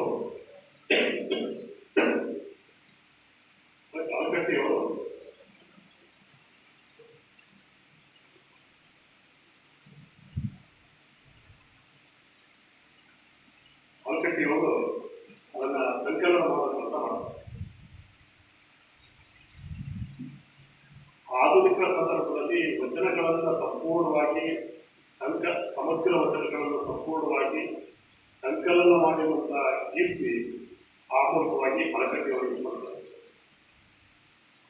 ಆಧುನಿಕ ಸಂದರ್ಭದ ಒಂದು ಸಮಾಜೋಧಾರ್ಮಿಕವಾದಂತಹ ಅವಶ್ಯಕತೆಯನ್ನು ಹೊರಕಟ್ಟಿಯವರು ಈ ವಚನಶಾಸ್ತ್ರ ಸಾರ ಸಂಪುಟಗಳನ್ನು ಪ್ರಕಟ ಮಾಡುವುದರ ಮೂಲಕವಾಗಿ ಒಂದು ಅವಶ್ಯಕತೆಯನ್ನು ಪೂರೈಸ್ತಾರೆ. ಬಹಳ ಮುಖ್ಯವಾಗಿ ವಚನ ಸಾರ ಅಂತ ಇದು ಟೈಟಲ್ ಕೊಟ್ಟು ಅದನ್ನು ಹಸ್ತಪ್ರತಿ ರೂಪದಲ್ಲಿ ಇರೋದನ್ನು ಕರ್ನಾಟಕವಾಗಿ ಹಾನಗಲ್ ಕುಮಾರಸ್ವಾಮಿಗಳಿಗೆ ತೋರಿಸ್ತಾರೆ. ಹಾನಗಲ್ ಕುಮಾರಸ್ವಾಮಿಗಳು ಆ ಕಾಲಕ್ಕಾಗಲೇ ಅಖಿಲ ಭಾರತ ವೀರಶೈವ ಮಹಾಸಭೆಯನ್ನು ಸ್ಥಾಪನೆ ಮಾಡಿದ್ದಾರೆ. ಆ ಕಾಲಕ್ಕಾಗಲೇ ಶ್ರೀಮದ್ ವೀರಶೈವ ಮಹಾಸಭಾ ಸಂಸ್ಥೆಯಿಂದ ಶಿವಯೋಗ ಮಂದಿರವನ್ನು ಸ್ಥಾಪನೆ ಮಾಡಿದೆ. ಆದರೆ ಇಂಥ 2 ದೊಡ್ಡ ಸಂಸ್ಥೆಗಳನ್ನು ಸ್ಥಾಪನೆ ಮಾಡಿದಂಥ ಹಾನಗಲ್ ಕುಮಾರ ಮಹಾಸ್ವಾಮಿಗಳಿಗೆ ವಚನ ಸಾಹಿತ್ಯದ ಪರಿಚಯ ಅಂಥ ವಚನ ಸಾಹಿತ್ಯದ ಪರಿಚಯವನ್ನು ಮಾಡಿಕೊಟ್ಟಿದ್ದು ಹೊರಕಟ್ಟಿದೆ. ಅದನ್ನು ನೋಡಿ ಸ್ವತಃ ಹಾನಗಲ್ ಕುಮಾರ ಮಹಾಸ್ವಾಮಿಗಳು ವೀರಶೈವ ಧರ್ಮದ ಬಗ್ಗೆ ಇದ್ದಂಥ ಅವರ ಆಲೋಚನೆಗಳನ್ನು ಬದಲು ಮಾಡ್ತಾರೆ. ಅಂದರೆ ಹೊರಕಟ್ಟಿಯವರ ಕೆಲಸ ಎಷ್ಟು ದೊಡ್ಡದಾಗಿತ್ತು ಅನ್ನೋದಕ್ಕೆ ಈಗ ಒಂದು ಉದಾಹರಣೆ. ಅದನ್ನು ಮಾಡಿ ಇದನ್ನು ಪ್ರಕಟ ಮಾಡಿದ್ವಿ ಅಂತ ಹೇಳ್ತಾರೆ. ಪ್ರಕಟ ಮಾಡಬೇಕು ಅಂತಂದಾಗ ಅವರ ಹತ್ರ ಕೆಲವು ತೊಂದರೆಗಳಿರ್ತವೆ, ತಾಂತ್ರಿಕವಾದ ತೊಂದರೆಗಳು. ಆ ವಚನ ಸಾರ ಹಸ್ತಪ್ರತಿಯಿಂದ ಮಂಗಳೂರಿನ ವಾಸನ್ ಮಿಷನ್ ಟ್ರಸ್ಟಿಗೆ ಕಳಿಸ್ಕೊಡ್ತಾರೆ. ವಾಸನ್ ಮಿಷನ್ ಟ್ರಸ್ಟ್ನವರಿಗೆ ಕಳಿಸ್ಕೊಡೋದ್ರ ಜೊತೆಗೆ ಆ ಕಾಲದಲ್ಲಿ 500 ರೂಪಾಯಿ ದುಡ್ಡನ್ನು ಮುಂಗಡವಾಗಿ ಕಳಿಸ್ಕೊಡ್ತಾರೆ. ಯಾರು ಗೊತ್ತಿರೋದಕ್ಕೆಲ್ಲ ಅವರು ಅದನ್ನ 2 ಕಾರಣಕ್ಕೆ ರಿಜೆಕ್ಟ್ ಮಾಡ್ತಾರೆ. ಒಂದು, ನಾವು ಅನ್ನ ಧರ್ಮದ ಸಾಹಿತ್ಯವನ್ನು ನಾವು ಪ್ರಕಟ ಮಾಡೋಣ. ಎರಡನೇದಾಗಿ, ದೇವರ ಬಗ್ಗೆ ಮತ್ತು ಆತ್ಮದ ಬಗ್ಗೆ ನಮ್ಮ ಕ್ರಿಶ್ಚಿಯನ್ ಧರ್ಮದಲ್ಲಿ ಏನು ಹೇಳ್ತಾರೋ ಅದಕ್ಕಿಂತ ಉದಾರವಾಗಿ ಹಿಂದೂ ಧರ್ಮ ಹೇಳ್ತಾ ಇದೆ. ಇದನ್ನೇನಾದ್ರೂ ನಾವು ಈ ಪ್ರೆಸ್ಸಿಂದ ನಾವು ಪ್ರಕಟ ಮಾಡಿದ್ವಿ ಅಂದರೆ ಪ್ರೆಸ್ ನಮಗೆ ಪರ್ಮಿಷನ್ ಕೊಡೋಂಗಿಲ್ಲ. ಒಂದು. ಎರಡನೇದಾಗಿ, ನಮ್ಮ ಧರ್ಮಕ್ಕಿಂತ ನಿಮ್ಮ ಧರ್ಮ ಶ್ರೇಷ್ಠ ಅಂತ ನಾವು ಪ್ರಸಾರ ಮಾಡಬೇಕಾಗ್ತದೆ. ಅದಕ್ಕೋಸ್ಕರ ಇದನ್ನು ಮಾಡೋಂಗಿಲ್ಲ ಅಂತೇಳಿ ಆ 500 ರೂಪಾಯಿ ಜೊತೆಗೆ ಹಸ್ತಪ್ರತಿಯನ್ನು ವಾಪಸ್ ಕಳಿಸ್ತಾರೆ. ಅದಾದ್ಮೇಲೆ ಅವ್ರಿಗೆ ಮತ್ತೆ ಆರ್ಥಿಕವಾಗಿ ತೊಂದರೆ ಆಗ್ತದೆ. ಅದಕ್ಕೆ ವಚನಶಾಸ್ತ್ರ ಸಾಲ ಅಂತ ಹೆಸರು ಕೊಟ್ಟು ಆಮೇಲೆ ಮುಚ್ಚಿಬಿಡ್ತಾರೆ. ವಚನಶಾಸ್ತ್ರ ಸಾಲ ಅಂತೇಳಿ ಒಂದು ಹೊಸ ಟೈಪ್ ಕೊಟ್ಟು 3 ಸಂಪುಟಗಳಲ್ಲಿ ಅದು ಬಂತು. ಮುಖ್ಯವಾಗಿ ನಾವು ಗಮನಿಸಬೇಕಾಗಿರೋ ಒಂದು ಮಾತು ಹೇಳಿ ನಾನು ಮಾತು ಮುಗಿಸ್ಕೊಡ್ತೀನಿ. ಒಂದು ಏನಂದರೆ, ಬಸವಣ್ಣನವರ ಕಾಲದಲ್ಲಿದ್ದ ಯಾವ ತತ್ವಗಳು ನಮ್ಮ ಕಾಲದಲ್ಲಿ ರೂಢಿಯಾಗಿತ್ತು, ಮೂಲದಲ್ಲಿ. 12ನೇ ಶತಮಾನದಲ್ಲಿ ಬಸವಣ್ಣನವರು ಬಹಳ ಉದಾರವಾದ ಮತ್ತು ಜಾತ್ಯತೀತವಾದ ಆಲೋಚನೆಗಳನ್ನು ಹೇಳ್ತಿದ್ರು ಅಂತ ಹೇಳ್ತಾರಲ್ಲ, ಅಂತ ಯಾವ ವಿಚಾರಗಳು ನಮ್ಮ ಕಾಲದ ಸಮಾಜದಲ್ಲಿ ರೂಢವಾಗಿದ್ದವು. ಸಮಗ್ರ ಕನ್ನಡ ಸಮಾಜ ಅಂತ ಹೇಳಿದ್ರೆ ಯಾವ ಧರ್ಮದವರು ತಾವು ಅಂತ ಹೇಳ್ಕೊಳ್ತಿದ್ದಾರೋ ಅವರೇ ಮತ್ತೊಂದು ಧರ್ಮದ ಆಲೋಚನೆಗಳಿಗೆ, ಮತ್ತೊಂದು ಧರ್ಮದ ನೆರಳಿಗೆ ಅವ್ರು ಹೋಗಿರುವಂಥ ಕಾಲಘಟ್ಟದಲ್ಲಿ ನಾವು ಎಲ್ಲೋ ಒಂದು ಕಡೆಗೆ ವಚನ ಸಾಹಿತ್ಯಕ್ಕೆ ನಾವು ಅನ್ಯಾಯ ಮಾಡ್ತಿದ್ದೀವಿ ಅಂತ ಅವ್ರಿಗೆ ಅನಿಸ್ತು. ಜೊತೆಗೆ ಯಾವ ಕಾಲದಲ್ಲಿ ಇದು ಬದಲಾಯಿತು ಅನ್ನೋದು, ಹೀಗೆ ಪಲ್ಲಟವಾಗಿದ್ದು, ಪರ್ಯಾಯವಾಗಿದ್ದು, ದಾರಿ ತಪ್ಪಿದ್ದು ಯಾವಾಗ, ಮತ್ತು ಈ ರೀತಿಯಾಗಿ ದಾರಿ ತಪ್ಪೋದಕ್ಕೆ ಕಾರಣ ಏನು ಅನ್ನೋದು, ಮತ್ತೆ ಇದನ್ನು ಎದುರಿಸಿ ಸರಿ ಮಾಡೋದಕ್ಕೆ ಇನ್ನೊಂದ ಸಮಸ್ಯೆಗಳನ್ನು ಯಾವ ರೀತಿಯಾಗಿ ಅರ್ಥ ಮಾಡ್ಕೋಬೇಕು ಮಾಡಬೇಕು ಮತ್ತು ಯಾವ ರೀತಿಯಾಗಿ ಇದನ್ನು ಪರಿಹಾರ ಸೂಚಿಸಬೇಕು, ಬಿಡಿಸಲಾಗದ ಈ ರೀತಿಯನ್ನು ಯಾವ ರೀತಿಯಾಗಿ ಈ ಸುಕ್ಕುಗಳಿಂದ ಬಿಡಿಸಬಹುದು, ಮತ್ತು ವೀರಶೈವರು ಅಥವಾ ಲಿಂಗಾಯತರು ಯಾಕೆ ಬೇರೆ ಧರ್ಮವನ್ನ ಸಾರಿಗೆ ಹೋದರು ಅಂತ ಅರ್ಥ ಮಾಡ್ಕೊಳ್ಬೇಕು. ಈ ಕಾಲಘಟ್ಟದಲ್ಲಿ ಸಾಮಾಜಿಕರಿಗೆ ಮಾರ್ಗದರ್ಶನ ಮಾಡುವಂಥ ಯಾವ ವಿದ್ವಾಂಸರೂ ಆ ಕಾಲಘಟ್ಟದಲ್ಲಿ ಇರಲಿಲ್ಲ. ಮತ್ತೆ ಸರಿಯಾದ ದಾರಿಗೆ ತಗೊಂಡು ಹೋಗುವಂಥ ತಿಳುವಳಿಕೆ ಇರುವಂಥ ಯಾವ ಮಠಾಧಿಪತಿಗಳು ಆ ಕಾಲಘಟ್ಟದಲ್ಲಿ ಇರಲಿಲ್ಲ. ಇಂಥ ಕಾಲಘಟ್ಟದಲ್ಲಿ ಹಲಗಟ್ಟಿಯವರು ಹಸ್ತಪತಿಯನ್ನು ಮುಂದೆ ಇಟ್ಟುಕೊಂಡು ಕೇವಲ ಪ್ರಕಟಣೆ ಮಾಡುವುದು ಅಷ್ಟೇ ಅಲ್ಲ, ಅದಕ್ಕೆ ಒಂದು ಪರಿಹಾರವನ್ನು ಸೂಚಿಸುವಂಥ ಬಹಳ ಮುಖ್ಯವಾದ ಕೆಲಸ ಮಾಡಿದರು.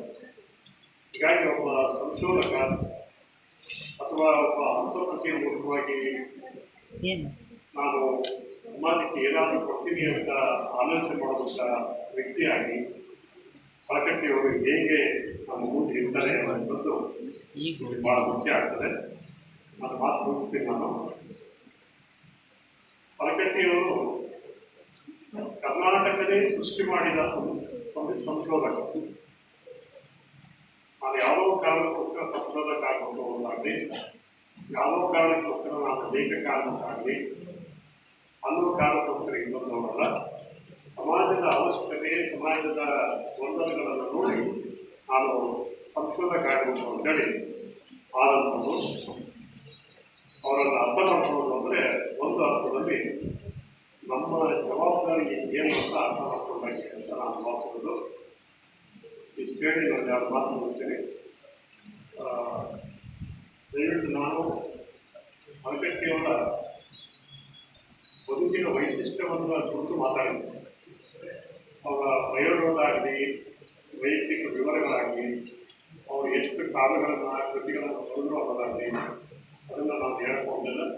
ಹೀಗೆ ಸಮಾಜದ ಪ್ರಜ್ಞಾವಂತ ಘಟಕವಾಗಿ ಒಬ್ಬ ಕ್ರಿಯಾಶೀಲ ವ್ಯಕ್ತಿ, ಸೂಕ್ಷ್ಮ ಮತೀಯ ವ್ಯಕ್ತಿ ಇರ್ತಲೇ ಇರಬೇಕು ಅನ್ನೋದಕ್ಕೆ ಇದು ಉದಾಹರಣೆ ಅಂತ ಹೇಳಿ ನಾನು ಎರಡು ಮಾತು ಮಾಡ್ತೀನಿ. ಮತ್ತೊಮ್ಮೆ ಎಲ್ಲರಿಗೂ ನಮಸ್ಕಾರ.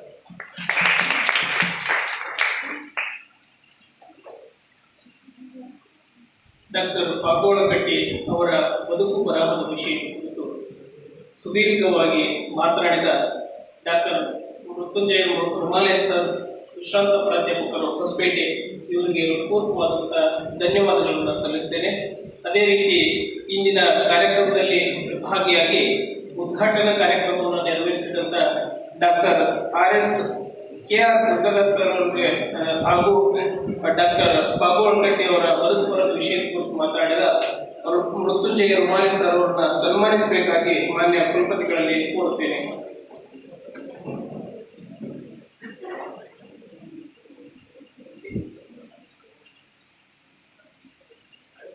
ವಿಭಾಗದ ಪ್ರಾಧ್ಯಾಪಕರಾದ ಡಾಕ್ಟರ್ SR ಚನ್ನವೀರಪ್ಪ ಸರ್, ಅಂಗಡಿ ಸರ್ ಹಾಗೂ ರವೀಂದ್ರನಾಥ್ ಸರ್ ಅವರು ಕೂಡ ವೇದಿಕೆಗೆ ಬರಬೇಕಾಗ್ತದೆ.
ಸನ್ಮಾನವನ್ನು ಸ್ವೀಕರಿಸಿದ ಹಾಗೂ ಸನ್ಮಾನಿಸಿದ ಗೌರವಾನ್ವಿತರಿಗೆ ಪೂರ್ವವಾದಂಥ ಧನ್ಯವಾದಗಳನ್ನು ಕೋರುತ್ತೇನೆ.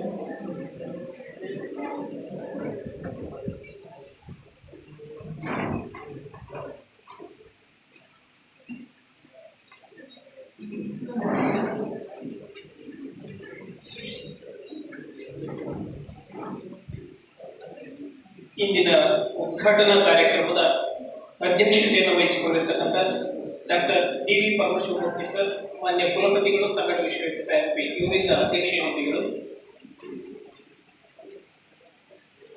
ಸ್ನೇಹಿತರೆ, ಸಮಯ ಬಹಳ ಆಗಿರುವುದರಿಂದ ಸಂಕ್ಷಿಪ್ತವಾಗಿ ನಮ್ಮ ಮಾತುಗಳನ್ನು ಮುಗಿಸ್ತೇನೆ.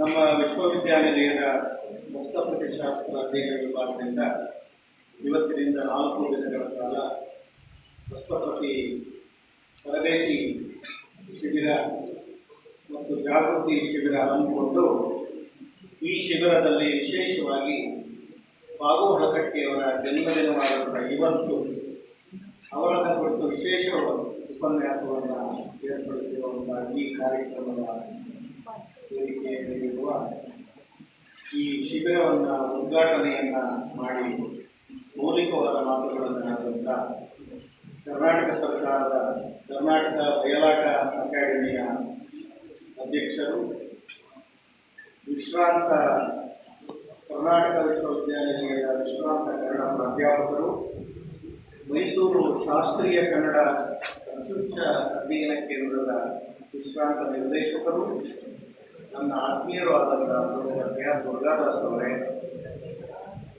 ಬಾಬು ಹಳಕಟ್ಟಿಯವರ ಜೀವನ ಮತ್ತು ಸಾಧನೆ ಅನ್ನೋ ವಿಷಯ, ಆದರೆ ಅದನ್ನು ಬಹಳ ಒಂದು ಶೈಕ್ಷಣಿಕ ಹಿನ್ನೆಲೆಯಲ್ಲಿ ಬಾಬು ಹಳಕಟ್ಟಿಯವರ ಸಾಧನೆಯ ಪರಿಣಾಮಗಳು ಅನ್ನೋ ರೀತಿ ಅದನ್ನು ಪರಿವರ್ತಿಸಿಕೊಂಡು ನಮ್ಮ ಮುಂದೆ ಮಂಡಿಸಿದಂಥ ಇಲ್ಲೇ ಪಕ್ಕದ ವಿಜಯನಗರ ಕಾಲೇಜಿನ ವಿಶ್ರಾಂತ ಕನ್ನಡ ಪ್ರಾಧ್ಯಾಪಕರು, ಕನ್ನಡ ವಿಶ್ವವಿದ್ಯಾಲಯದ ಜೊತೆಗೆ ಮೊದಲಿನಿಂದಲೂ ಸಂಬಂಧವನ್ನು ಹೊಂದಿರುವ ನನ್ನ ಆತ್ಮೀಯರಾದಂಥ ಡಾಕ್ಟರ್ ಮೃತ್ಯುಂಜಯ ರುಮಾಲೆಯವರೇ, ಇಡೀ ಶಿಬಿರವನ್ನು ರೂಪಿಸಿ ಅದನ್ನು ಯಶಸ್ವಿಗೊಳಿಸಲು ಶ್ರಮಿಸಿರುವ ಶಿಬಿರದ ನಿರ್ದೇಶಕರಾದಂಥ ನಮ್ಮ ಹಸ್ತಪ್ರತಿಶಾಸ್ತ್ರ ವಿಭಾಗದ ಹಿರಿಯ ಪ್ರಾಧ್ಯಾಪಕರಾದಂಥ ಡಾಕ್ಟರ್ ಕೆ ಅಡಿಗೇರಿಯವರೇ ಹಾಗೂ ಎಲ್ಲ ನನ್ನ ಆತ್ಮೀಯ ಪ್ರಾಧ್ಯಾಪಕ ಮಿತ್ರರೇ, ಎಲ್ಲ ಸ್ನೇಹಿತರೆ, ವಿದ್ಯಾರ್ಥಿನಿಯರೇ, ಪ್ರೊಫೆಸರ್ ಮೃತ್ಯುಂಜಯ ರುಮಾಲೆಯವರು ಬಹಳ ಗಂಭೀರವಾದ ವಿಷಯಗಳನ್ನು ನಿಮ್ಮ ಮುಂದೆ ಮಂಡಿಸಿದರು. ಆದರೆ ಅದನ್ನು ಅವರು ಒಂದು ಸ್ವಲ್ಪ ಕುಗ್ಗಿದ ಸ್ತರ